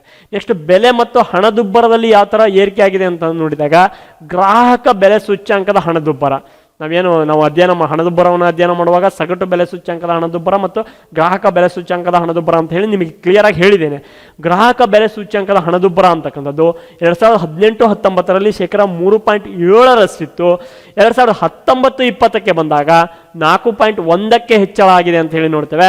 ನೆಕ್ಸ್ಟ್ ಸಗಟು ಬೆಲೆ ಸೂಚ್ಯಾಂಕದಲ್ಲಿ ಹಣದುಬ್ಬರ ಅಂತಕ್ಕಂಥದ್ದು 2018-19ರಲ್ಲಿ 4.7% ಇದ್ದು 2019-20ಕ್ಕೆ ಅದು 1.5ಕ್ಕೆ ಇಳಿಕೆ ಆಗಿದೆ ಅಂತ ಹೇಳಿ ನಾವು ನೋಡ್ತೇವೆ. CPI ಅಂತಕ್ಕಂಥದ್ದು ಕನ್ಸ್ಯೂಮರ್ ಪ್ರೈಸ್ ಇಂಡೆಕ್ಸ್ ಅಂತ ಏನು ಕರಿತೇವೆ, ಇದರ ಸಂಯೋಜಿತ ಹಣದುಬ್ಬರದಲ್ಲಿ ಆಹಾರ ಮತ್ತು ಪಾನೀಯ ಉತ್ಪನ್ನಗಳ ಕೊಡುಗೆ ಮುಖ್ಯ ಆಗಿದೆ ಅಂತಕ್ಕಂಥದ್ದು. ಮತ್ತು ಇದಕ್ಕೆ ರೀಸನ್ ಏನು ಅಂತಂದರೆ ಧಾನ್ಯಗಳ ಉತ್ಪಾದನೆ ಕಡಿಮೆ ಆಗಿರ್ತಕ್ಕಂಥದ್ದು ಬೆಲೆ ಹೆಚ್ಚಳಕ್ಕೆ ಕಾರಣ ಆಗಿದೆ ಅಂತ ಹೇಳಿ ಇದರಲ್ಲಿ ಹೇಳಲಾಗಿದೆ ಅಂತಕ್ಕಂಥದ್ದು. ನೆಕ್ಸ್ಟು ಗ್ರಾಮೀಣ ಪ್ರದೇಶದಲ್ಲಿ CPIC ಅಂತ ಏನು ಕರಿತೀವಿ, ಇದರ ಹಣದುಬ್ಬರ ಅಂತಕ್ಕಂಥದ್ದು ನಗರ ಪ್ರದೇಶಗಳ ಹಣದುಬ್ಬರಕ್ಕಿಂತ ಅದು ಕಡಿಮೆ ಇದೆ ಅಂತಕ್ಕಂಥದ್ದು ನಾವು ಗಮನಿಸಬೇಕಾದಂಥ ಅಂಶ. ನೀವು ಆರ್ಥಿಕ ಸಮೀಕ್ಷೆಯನ್ನು ಅಧ್ಯಯನ ಮಾಡಬೇಕು ಅಂತಂದರೆ ನಾನು ಹಿಂದೆ ಹೇಳಿರ್ತಕ್ಕಂಥ ಬೇಸಿಕ್ ನೀವು ಕ್ಲಿಯರ್ ಆಗಿರಬೇಕು. ಇಲ್ಲಿ ನಾನು CPIC ಅಂತ ಹೇಳಿದಾಗ ನಾನು ಅದನ್ನೇ ನಿಮಗೆ ರಿಪೀಟ್, ಏನು ಗ್ರಾಹಕ ಬೆಲೆ ಸೂಚ್ಯಂಕ ಅಂತ ಅಂದ್ರೆ ಏನು, ಇದು ಅರ್ಥನೇ ಆಗ್ತಿಲ್ಲ ಅಂತ ಅಂದ್ರೆ ನೀವು ಹಿಂದೆ ನಾನು ಗ್ರಾಹಕ ಬೆಲೆ ಸೂಚ್ಯಂಕ ಪಾಠ ಮಾಡುವಾಗ ಹೇಳಿರೋದನ್ನ ಅಭ್ಯಾಸ ಮಾಡಬೇಕು. ನಾನು ಇಲ್ಲಿ ಪ್ರತಿಯೊಂದು ಪಾಯಿಂಟ್ಗೂ ನಿಮಗೆ ವಿವರಣೆ ಕೊಡ್ಕೋತಾ ಕೂತೆ ಅಂತಂದ್ರೆ ಹೇಳ್ತೀನಲ್ಲ, ಆರ್ಥಿಕ ಸಮೀಕ್ಷೆ ಪಾಠ ಮಾಡೋಕ್ಕೆ 8 ಕ್ಲಾಸ್ ಬೇಕಾಗುತ್ತೆ, ಅಷ್ಟಲ್ಲಿ ಮಾಡೋಕ್ಕಾಗೋದಿಲ್ಲ. ದಟ್ಸ್ ವೈ ನೀವು ಕ್ಲಿಯರ್ ಆಗಿ ನಾನಿಲ್ಲಿ ನಿಮಗೆ ಹೇಳ್ತಾ ಹೋಗ್ತಿದ್ದೀನಿ. ಕೆಲವೊಬ್ರಿಗೆ ಏನು ಅನಿಸ್ತಾ ಇದೆ ಅಂದರೆ ಗೊಂದಲ ಆಗ್ತಿದೆ, ಬಟ್ ನೀವು ಹಿಂದಿನ ವಿಡಿಯೋಗಳನ್ನು ತರವಾಗಿ ಅಧ್ಯಯನ ಮಾಡಿದ್ರಿ ಅಂದರೆ ಇದು ಗೊಂದಲ ಆಗಲ್ಲ. ಸಗಟು ವ್ಯಾಪಾರ ಸೂಚ್ಯಾಂಕ ಅಂದ್ರೆ ಏನು, ಗ್ರಾಹಕ ಬೆಲೆ ಸೂಚ್ಯಾಂಕ ಅಂತಂದ್ರೆ ಏನು, CPI ಅಂತ ಕ್ಲಿಯರ್ ಆಗಿ ಹೇಳಿದ್ದೀನಿ. ಅದನ್ನು ಅಧ್ಯಯನ ಮಾಡಿದ್ರಿ ಅಂತಂದರೆ ಅದ್ರ ಜೊತೆ ಸ್ಟಾಟಿಸ್ಟಿಕ್ಸನ್ನು ಹೊಂದಾಣಿಕೆ ಮಾಡ್ಕೊಂಬಿಟ್ಟಿವಿ ಅಂತಂದರೆ ಕ್ಲಿಯರ್ ಆಗುತ್ತೆ ಸ್ನೇಹಿತರೆ. ನೆಕ್ಸ್ಟ್ 11 ಸುಸ್ಥಿರ ಅಭಿವೃದ್ಧಿ ಮತ್ತು ಹವಾಮಾನ ಬದಲಾವಣೆ ಅಂತ ಹೇಳಿ ನೋಡ್ತೀವಿ. ಸುಸ್ಥಿರ ಅಭಿವೃದ್ಧಿಗೆ ಸಂಬಂಧಪಟ್ಟ ಹಾಗೆ ನೀತಿ ಆಯೋಗ ದೇಶದ ಸುಸ್ಥಿರ ಅಭಿವೃದ್ಧಿ ಗುರಿ ಸೂಚ್ಯಾಂಕ ವರದಿಯನ್ನು ಬಿಡುಗಡೆ ಮಾಡ್ತು. ಇದರ ಪ್ರಕಾರ ಹಿಮಾಚಲ ಪ್ರದೇಶ, ಕೇರಳ, ತಮಿಳುನಾಡು, ಚಂಡೀಗಢ ಮೊದಲ ಸ್ಥಾನದಲ್ಲಿರ್ತಕ್ಕಂಥ ರಾಜ್ಯಗಳು ಅಂತ ಹೇಳಿ ಗುರುತಿಸ್ಕೊಂಡವು. ಅಸ್ಸಾಂ, ಬಿಹಾರ, ಉತ್ತರ ಪ್ರದೇಶ ರಾಜ್ಯಗಳು ಆಕಾಂಕ್ಷಿತ ವರ್ಗಕ್ಕೆ ಸೇರಿವೆ ಅಂತ ಹೇಳಿ ಇದರಲ್ಲಿ ಹೇಳಲಾಗಿದೆ. ಭಾರತ ವಿಶ್ವ ಮರುಭೂಮೀಕರಣ ನಿಯಂತ್ರಣ ಸಮಾವೇಶ COP14 ಇತ್ತೀಚೆಗೆ ನವದೆಹಲಿಯಲ್ಲಿ ಆಯೋಜನೆ ಮಾಡ್ತು. ಇಲ್ಲಿ ಜಮೀನಿನಲ್ಲಿ ಹೂಡಿಕೆ ಮತ್ತು ಅವಕಾಶಗಳ ತೆರೆಯುವಿಕೆ ಅಂತಕ್ಕಂಥ ಘೋಷಣೆಯನ್ನು ನೀಡಿತ್ತು. ಇದು ತುಂಬ ಇಂಪಾರ್ಟೆಂಟ್ ಆದಂಥ ಪಾಯಿಂಟು. ಮರುಭೂಮೀಕರಣ ನಿಯಂತ್ರಣಕ್ಕಾಗಿ ಇತ್ತೀಚೆಗೆ ಡೆಸರ್ಟಿಫಿಕೇಶನ್ ಅಂತ ಹೇಳಿ ಕರಿತೀವಿ. ಇತ್ತೀಚೆಗೆ ಸಮಾವೇಶವನ್ನು COP14 ನವದೆಹಲಿಯಲ್ಲಿ ಆಯೋಜನೆ ಮಾಡಲಾಯಿತು. ಅದರ ಘೋಷವಾಕ್ಯ ಏನಾಯಿತು ಅಂತಂದರೆ ಜಮೀನಿನಲ್ಲಿ ಹೂಡಿಕೆ ಮತ್ತು ಅವಕಾಶಗಳ ತೆರೆಯುವಿಕೆ ಅಂತಕ್ಕಂಥ ಘೋಷಣೆಯನ್ನು ನೀಡಲಾಗಿತ್ತು. ಎಕನಾಮಿಕ್ ಸರ್ವೆಯಲ್ಲಿ ಈ ಅಂಶಗಳನ್ನು ಉಲ್ಲೇಖ ಮಾಡಿರ್ತಕ್ಕಂಥದ್ದನ್ನು ನಾವು ಗಮನಿಸ್ತೇವೆ. ನೆಕ್ಸ್ಟು ಸ್ಪೇನಿನ ಮ್ಯಾಂಡ್ರಿಡ್ನಲ್ಲಿ ನಡೆದಂತಹ ವಿಶ್ವ ರಾಷ್ಟ್ರಗಳ ಹವಾಮಾನ ಬದಲಾವಣೆ ಸಮಾವೇಶದಲ್ಲಿ ಭಾರತ ಒಂದು ಪಾಲುದಾರ ರಾಷ್ಟ್ರವಾಗಿ ಭಾಗವಹಿಸಿತ್ತು. ಕಾನ್ಫರೆನ್ಸ್ ಆಫ್ ಪಾರ್ಟೀಸ್ ಅಂತ ಹೇಳಿ ಕರಿತೇವೆ. COP25 ನಡೀತು ಇತ್ತೀಚೆಗೆ. ಎಲ್ಲಿ ಅಂತಂದರೆ ಚಿಲಿಯಲ್ಲಿ ನಡಿಬೇಕಾಗಿತ್ತು, ಅಲ್ಲಿ ನಡೆದಂಥ ಗಲಾಭೆಯಿಂದಾಗಿ ಸ್ಪೇನ್ನ ಮ್ಯಾಂಡ್ರಿಡ್ನಲ್ಲಿ ನಡೆಯಿತು. ಅಲ್ಲಿ ಪ್ಯಾರಿಸ್ ಒಪ್ಪಂದವನ್ನು ಜಾರಿಗೆ ತರುವ ಬಗ್ಗೆ ಭಾರತ ಪುನರುಚ್ಚರಿಸಿದೆ ಅಂತಕ್ಕಂಥ ಅಂಶವನ್ನು ನಾವು ಗಮನಿಸ್ತೇವೆ. ಅದು ಪ್ಯಾರಿಸ್ ಒಪ್ಪಂದವನ್ನು ಜಾರಿಗೊಳಿಸುವಂಥ ನಿಟ್ಟಿನಲ್ಲಿ ಪ್ಯಾರಿಸ್ ಆಗಿದೆ, ಅದು ಪ್ಯಾರಿಸ್ ಒಪ್ಪಂದವನ್ನು ಜಾರಿಗೊಳಿಸುವಂಥ ನಿಟ್ಟಿನಲ್ಲಿ ಭಾರತ ಪುನರುಚ್ಚರಿಸಿದೆ. 2015ರಲ್ಲಿ ಪ್ಯಾರಿಸ್ ಒಪ್ಪಂದ ಆಗಿರುತ್ತೆ ಸ್ನೇಹಿತರೆ. ತುಂಬ ಬ್ರಾಡ್ ಆದಂಥ ಕಾನ್ಸೆಪ್ಟ್ ಅದು. ಹವಾಮಾನದಲ್ಲಿ ಜಾಗತಿಕ ತಾಪಮಾನ ಏನು ಹೆಚ್ಚಳ ಆಗ್ತಾ ಇದೆ ಅದಕ್ಕೆ ಕಾರಣವಾದಂಥ ಕಂಟ್ರೀಸ್ಗಳು ತಮ್ಮ ಕೈಗಾರಿಕೆಗಳಿಗೆ ಸಂಬಂಧಪಟ್ಟ ಹಾಗೆ ಮತ್ತು ಜಾಗತಿಕ ತಾಪಮಾನ ಹೆಚ್ಚಿಸುವಂಥ ನಿಟ್ಟಿನಲ್ಲಿ ಕಡಿಮೆ ಮಾಡುವಂಥ ನಿಟ್ಟಿನಲ್ಲಿ ಕ್ರಮಗಳನ್ನು ಕೈಗೊಳ್ಳಬೇಕಾದಂಥ ಅನಿವಾರ್ಯತೆ ಇದೆ ಅಂತ ಹೇಳಿ ಪ್ಯಾರಿಸ್ ಒಪ್ಪಂದ ತುಂಬ ದೊಡ್ಡ ಮಟ್ಟದಲ್ಲಿ ಸದ್ದು ಮಾಡ್ತು. ಪ್ಯಾರಿಸ್ ಒಪ್ಪಂದದಿಂದ ಅಮೇರಿಕ ಹೊರಗೆ ಬಂತು. ಇವೆಲ್ಲ ವಿಚಾರಗಳನ್ನು ನಾವು ನೋಡಿದ್ದೇವೆ. ಸೊ ಈ ನಿಟ್ಟಿನಲ್ಲಿ ಪ್ಯಾರಿಸ್ ಒಪ್ಪಂದವನ್ನು ತುಂಬ ಕಟ್ಟುನಿಟ್ಟಾಗಿ ಜಾರಿಗೊಳಿಸಬೇಕು ಅಂತ ಹೇಳಿ ಸ್ಪೇನಿನ ಮ್ಯಾಂಡ್ರಿಡ್ ಸಮಾವೇಶದಲ್ಲಿ ಭಾರತ ಪುನರುಚ್ಚರಿಸಿದೆ ಅಂತ ಹೇಳಿ ನಾವು ನೋಡ್ತೇವೆ.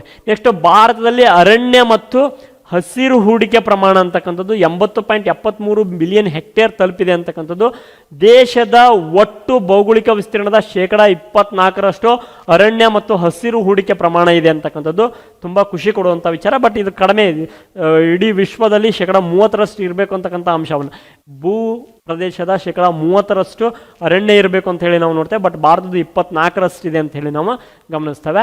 ಇದು ಬರ್ತಕ್ಕಂಥದ್ದು. ನೆಕ್ಸ್ಟು ಹವಾಮಾನಕ್ಕೆ ಸಂಬಂಧಪಟ್ಟ ಹಾಗೆ ಹರಿಯಾಣದ ಗುರುಗ್ರಾಮ್ನಲ್ಲಿ ಅಂತಾರಾಷ್ಟ್ರೀಯ ಸೌರ ಮೈತ್ರಿಕೂಟದ ಮೂಲಕ ಸದಸ್ಯ ರಾಷ್ಟ್ರಗಳಿಂದ 30 ಫೆಲೋಶಿಪ್ಗಳನ್ನು ಸಾಂಸ್ಥೀಕರಣಗೊಳಿಸುವಂತಹ ಕಾರ್ಯವನ್ನು ಭಾರತ ಮಾಡ್ತಿದೆ ಅಂತಕ್ಕಂಥದ್ದು. ನೆಕ್ಸ್ಟ್ ಎಕ್ಸಿಮ್ ಬ್ಯಾಂಕಿಂದ $2 ಬಿಲಿಯನ್ ಮತ್ತು ಫ್ರಾನ್ಸ್ನಿಂದ $1.5 ಬಿಲಿಯನ್ ಮೌಲ್ಯದ ಸಾಲವನ್ನು ಪಡೆಯುವ ಮೂಲಕ ಸೌರಶಕ್ತಿ ಉತ್ಪಾದನೆಗೆ ಸೌಲಭ್ಯವನ್ನು ನೀಡಲಾಗಿದೆ. ವೇಗವರ್ಧಕ ಸಾಧನಗಳ ಮೂಲಕ ಸೌರ ಮತ್ತು ಸೌರ ನೀರಿನ ಪಂಪ್ಗಳ ಬೇಡಿಕೆಯನ್ನು ಒಟ್ಟುಗೂಡಿಸುವಂಥ ಕಾರ್ಯ ನಡೀತಾ ಇದೆ ಅಂತಕ್ಕಂಥದ್ದು. ಅಂದರೆ ಸ್ನೇಹಿತರೆ, ಇಲ್ಲಿ ನಾವು ನೋಡ್ತಾ ಇದ್ದೀವಿ, ಇತ್ತೀಚೆಗೆ ಮಧ್ಯಪ್ರದೇಶದಲ್ಲಿ ಏಷ್ಯಾದಲ್ಲೇ ಅತ್ಯಂತ ದೊಡ್ಡ ಸೌರ ಪಾರ್ಕನ್ನು ಸ್ಥಾಪಿಸಲಾಯಿತು. ಈ ಆರ್ಥಿಕ ಸಮೀಕ್ಷೆಯಲ್ಲಿ ಈ ಎಲ್ಲ ಅಂಶಗಳನ್ನು ಉಲ್ಲೇಖ ಮಾಡ್ತಾ ಹೋಗ್ತಾರೆ. ಹೇಗೆ ಒಂದು ಸೌರಶಕ್ತಿಯನ್ನಾಗಿರ್ಬೋದು ಅಥವಾ ಸುಸ್ಥಿರ ಅಭಿವೃದ್ಧಿ ಸಾಧಿಸುವಂಥ ನಿಟ್ಟಿನಲ್ಲಿ, ಈ ಸುಸ್ಥಿರ ಅಭಿವೃದ್ಧಿ ಅಂತಕ್ಕಂಥದ್ದು ತುಂಬ ಬ್ಯೂಟಿಫುಲ್ ಆದಂಥ ಕಾನ್ಸೆಪ್ಟ್. ಅದನ್ನು ನಾನು ಮಾತಾಡ್ತಾ ನಿಲ್ತಾ ಹೋಗಲ್ಲ, ನಿಮಗೆ ಹಿಂದೆ ಹೇಳಿದ್ದೇನೆ ನಾನು. ಸೊ ಈ ನಿಟ್ಟಿನಲ್ಲಿ ಏನು ಮಾಡಬೇಕಾಗುತ್ತೆ ಅಂತಂದರೆ, ಒಂದಿಷ್ಟು ಸ್ಟ್ಯಾಟಿಸ್ಟಿಕ್ಸನ್ನು ಅವ್ರು ಏನೇನು ಸಾಲವನ್ನು ಪಡ್ಕೊಂಡಿದ್ದಾರೆ, ಹೇಗೆ ಅದು ಹಿಂದೆ ಇಂಪ್ಲಿಮೆಂಟ್ ಆಗಿತ್ತು, ಮುಂದೆ ಏನು ಮಾಡಬೇಕಂತ ಯೋಚನೆ ಮಾಡಿದ್ದಾರೆ, ಅವುಗಳನ್ನು ನಾವು ಅಧ್ಯಯನವನ್ನು ಮಾಡಬೇಕಾಗುತ್ತೆ. ನೆಕ್ಸ್ಟ್ 12ನೇ ಪಾಯಿಂಟು, ಕೃಷಿ ಮತ್ತು ಆಹಾರ ನಿರ್ವಹಣೆ ಅಂತಕ್ಕಂಥದ್ದು. ಭಾರತದ ಜನಸಂಖ್ಯೆ ಅಂತಕ್ಕಂಥದ್ದು ಅತಿ ದೊಡ್ಡ ಪ್ರಮಾಣದಲ್ಲಿದೆ ಮತ್ತು ಅತಿ ಹೆಚ್ಚು ಕೃಷಿಯ ಮೇಲೆ ಅವಲಂಬಿತ ಆಗಿದ್ದಾರೆ ಅಂತೇಳಿ ನೋಡ್ತೇವೆ. ದೇಶದ ಒಟ್ಟು ಮೌಲ್ಯವರ್ಧನೆಯಲ್ಲಿ ಕೃಷಿಯ ಪ್ರಗತಿ ಇತ್ತೀಚೆಗೆ ಇಳಿಕೆ ಆಗಿರ್ತಕ್ಕಂಥದ್ದು ನಮಗೆಲ್ಲರಿಗೂ ಗೊತ್ತಿರ್ತಕ್ಕಂಥ ವಿಚಾರ. 2019-20 ಅವಧಿಯಲ್ಲಿ ಕೃಷಿ ವಲಯದಿಂದ GVAಗೆ 2.8ರಷ್ಟು ಏನಾಗ್ತಿತ್ತು ಅಂತಂದರೆ ಬೆಳವಣಿಗೆ ಆಗಿರ್ತಕ್ಕಂಥದ್ದನ್ನು ನಾವು ಗಮನಿಸ್ತೇವೆ. ಬಟ್ ಈಗ ಕೃಷಿಯ ಬೆಲೆ ಈಗ ಕೋವಿಡ್-19 ಗೊತ್ತಾಗ್ತಿದೆ. ಬಟ್ ಹಿಂದೆ ಸೇವಾ ವಲಯ ಮತ್ತು ತಯಾರಿಕಾ ವಲಯ ಹೆಚ್ಚು ಪ್ರಗತಿಯಲ್ಲಿದ್ದು ಕೃಷಿ ತುಂಬ ಡಿಕ್ಲೈನ್ ಆಗ್ತಾ ಬರ್ತಾ ಇತ್ತು, ಕಡಿಮೆ ಆಗ್ತಾ ಬರ್ತಾ ಇತ್ತು ಅಂತಕ್ಕಂಥದ್ದನ್ನು ನಾವು ಗಮನಿಸ್ತೇವೆ. ಭಾರತದಲ್ಲಿ ಕೃಷಿ ಉತ್ಪಾದಕತೆ ಅಂತಕ್ಕಂಥದ್ದು ಯಾಂತ್ರೀಕರಣ 40% ಅಂತ ಹೇಳಿ, ಮತ್ತು ಇದು ನೆರೆಹೊರೆಯ ಚೀನಾದಲ್ಲಿ 59.5% ಬ್ರೆಜಿಲ್ನಲ್ಲಿ 75% ಮತ್ತು ಸರಾಸರಿ ವಾರ್ಷಿಕ ಬೆಳವಣಿಗೆ ದರ ಅಂತಕ್ಕಂಥದ್ದು ಕೃಷಿಯ ವಾರ್ಷಿಕ ಬೆಳವಣಿಗೆ ದರ 5.6% ಅಂತ ಹೇಳಿ ನಾವು ಗಮನಿಸ್ತೇವೆ. ಕೃಷಿ ಮತ್ತು ಆಹಾರ ನಿರ್ವಹಣೆ ಆದಮೇಲೆ ಉದ್ಯಮ ಮತ್ತು ಮೂಲ ಸೌಕರ್ಯ ಅಂತಕ್ಕಂಥದ್ದು ತುಂಬ ಇಂಪಾರ್ಟೆಂಟ್ ಆಗುತ್ತೆ. ತುಂಬ ಇಂಪಾರ್ಟೆಂಟ್ ಆದಂಥ ಪಾಯಿಂಟ್ ಕೂಡ. 2019-20 ಸಂದರ್ಭದಲ್ಲಿ ಕೈಗಾರಿಕಾ ಉತ್ಪಾದನಾ ಸೂಚ್ಯಾಂಕ ಅಂತಕ್ಕಂಥದ್ದು, ಇಂಡಸ್ಟ್ರಿಯಲ್ ಇಂಡೆಕ್ಸ್ ಆಫ್ ಪ್ರೊಡಕ್ಷನ್ ಅಂತ ಹೇಳಿ ನೋಡ್ತೇವೆ. ಇದರ ಪ್ರಕಾರ ಕೈಗಾರಿಕಾ ವಲಯದಲ್ಲಿ 0.6% ಬೆಳವಣಿಗೆಯನ್ನು ನಾವು ಗಮನಿಸ್ತೇವೆ ಅಂತ ಹೇಳಿ ಆರ್ಥಿಕ ಸಮೀಕ್ಷೆಯಲ್ಲಿ ಕೂಲಂಕುಷವಾಗಿ ಹೇಳಿದ್ದಾರೆ. ಅಂತಂದರೆ ಇಲ್ಲಿ ಸ್ಪಷ್ಟವಾಗಿ ಹೇಳಿದ್ದಾರೆ, ಕೈಗಾರಿಕಾ ಉತ್ಪಾದನಾ ಸೂಚ್ಯಾಂಕ ಅಂತಕ್ಕಂಥದ್ದು ಕೈಗಾರಿಕಾ ವಲಯದಲ್ಲಿ 0.6% ಬೆಳವಣಿಗೆನ ಸಾಧಿಸಲಾಗಿದೆ ಅಂತಕ್ಕಂಥದ್ದು. ಈ ಅವಧಿಯಲ್ಲಿ ಒಂದಿಷ್ಟು ಕ್ಷೇತ್ರಗಳನ್ನು ಪರ್ಟಿಕ್ಯುಲರ್ ಆಗಿ ಅವರು ಮೆನ್ಷನ್ ಮಾಡಿದ್ದಾರೆ. ರಸಗೊಬ್ಬರ ಕ್ಷೇತ್ರ ಅಂತಕ್ಕಂಥದ್ದು 4%, ಉಕ್ಕು ಉತ್ಪಾದನೆ ಅಂತಕ್ಕಂಥದ್ದು 5.2% ಆಗಿತ್ತು ಅಂತ ಹೇಳಿ. ನೆಕ್ಸ್ಟ್ 2019 ಡಿಸೆಂಬರ್ 31 ಬಿಡುಗಡೆಯಾದಂತಹ ರಾಷ್ಟ್ರೀಯ ಮೂಲಸೌಕರ್ಯ ಪೈಪ್ಲೈನ್ ಕುರಿತಾದಂತಹ ಕಾರ್ಯಪಡೆ ವರದಿಯಲ್ಲಿ ಒಟ್ಟು ಮೂಲ ಸೌಕರ್ಯ ಹೂಡಿಕೆ ಅಂತಕ್ಕಂಥದ್ದು 2020-25 ಅವಧಿಗೆ 102 ಲಕ್ಷ ಕೋಟಿಗೆ ಹೆಚ್ಚಿಗೆ ಆಗುತ್ತೆ ಅಂತಕ್ಕಂತಹ ಅಂಶವನ್ನು ಆರ್ಥಿಕ ಸಮೀಕ್ಷೆಯಲ್ಲಿ ಉಲ್ಲೇಖ ಮಾಡಿರ್ತಕ್ಕಂಥದ್ದನ್ನು ನಾವು ಗಮನಿಸಬಹುದು, ಉದ್ಯಮ ಮತ್ತು ಮೂಲ ಸೌಕರ್ಯ ಹೂಡಿಕೆಗೆ ಸಂಬಂಧಪಟ್ಟ ಹಾಗೆ. ಇನ್ನು ಸೇವಾ ವಲಯದಲ್ಲಿ ಕೆಲವೊಂದಿಷ್ಟು ವಿಚಾರಗಳನ್ನು ನಾವು ಗಮನಿಸಿದಾಗ, ದೇಶದ ಆರ್ಥಿಕತೆಯಲ್ಲಿ ಸೇವಾ ಕ್ಷೇತ್ರದ ಬೆಳವಣಿಗೆ ಅಂತಕ್ಕಂಥದ್ದು 55%. 33 ರಾಜ್ಯಗಳು ದೇಶದ 33 ಪ್ರದೇಶಗಳಲ್ಲಿ ದೇಶದ ಒಟ್ಟು ರಾಜ್ಯಗಳು 28 ರಾಜ್ಯಗಳು ಮತ್ತು 8 ಕೇಂದ್ರಾಡಳಿತ ಪ್ರದೇಶಗಳು ಅಂತ ಏನು ನೋಡ್ತೀವಿ, ಆ 8 ಕೇಂದ್ರಾಡಳಿತ ಪ್ರದೇಶಗಳ 33 ಪ್ರದೇಶಗಳಲ್ಲಿ ಮತ್ತು ಕೇಂದ್ರಾಡಳಿತ ಪ್ರದೇಶಗಳ 15ರಲ್ಲಿ GVA ಪ್ರಮಾಣ 50%ಕ್ಕಿಂತ ಹೆಚ್ಚು ಇದೆ ಅಂತಕ್ಕಂಥದ್ದನ್ನು ನಾವು ಗಮನಿಸ್ತೇವೆ ಅಂತಕ್ಕಂಥದ್ದು ತುಂಬ ಇಂಪಾರ್ಟೆಂಟ್ ಆದಂಥ ಪಾಯಿಂಟು. ಇಲ್ಲಿ 33 ಪ್ರದೇಶಗಳದ್ದು ರಾಜ್ಯಗಳಲ್ಲಿ ಬರ್ತಕ್ಕಂಥ ಪ್ರದೇಶಗಳು ಮತ್ತು ಕೇಂದ್ರಾಡಳಿತ ಪ್ರದೇಶಗಳಲ್ಲಿ ಬರ್ತಕ್ಕಂಥ 15 ಪ್ರದೇಶಗಳಲ್ಲಿ ಹೆಚ್ಚಾಗಿರ್ತಕ್ಕಂಥ ಅಂಶವನ್ನು ನಾವು ಗಮನಿಸ್ತೇವೆ. ನೆಕ್ಸ್ಟ್ ಸಾಮಾಜಿಕ ಮೂಲಸೌಕರ್ಯ, ಉದ್ಯೋಗ ಮತ್ತು ಮಾನವಾಭಿವೃದ್ಧಿಯಲ್ಲಿ ಯಾವ ಥರ ಹೆಚ್ಚಳಾಗಿದೆ ಅಂತಕ್ಕಂಥದ್ದನ್ನು ನಾವು ನೋಡೋದಾಯಿತು ಅಂತಂದರೆ, ಸಾಮಾಜಿಕ ಮೂಲಸೌಕರ್ಯ ಅಥವಾ ಸಾಮಾಜಿಕತೆಯ ಮಾನದಂಡವಾಗಿ ನಾವು ಯಾವುದನ್ನು ಬಳಸ್ತೀವಿ ಅಂತಂದರೆ, ಆರ್ಥಿಕತೆಯನ್ನು ಅಧ್ಯಯನ ಮಾಡೋದಕ್ಕೆ HDI ಹ್ಯೂಮನ್ ಡೆವಲಪ್ಮೆಂಟ್ ಇಂಡೆಕ್ಸ್ ಅನ್ನು ಬಳಸ್ತೀವಿ. ನಿಮಗೆ HDI ಪಾಠ ಮಾಡುವಾಗ ನಾನು ಕ್ಲಿಯರ್ ಆಗಿ ಹೇಳಿದ್ದೇನೆ.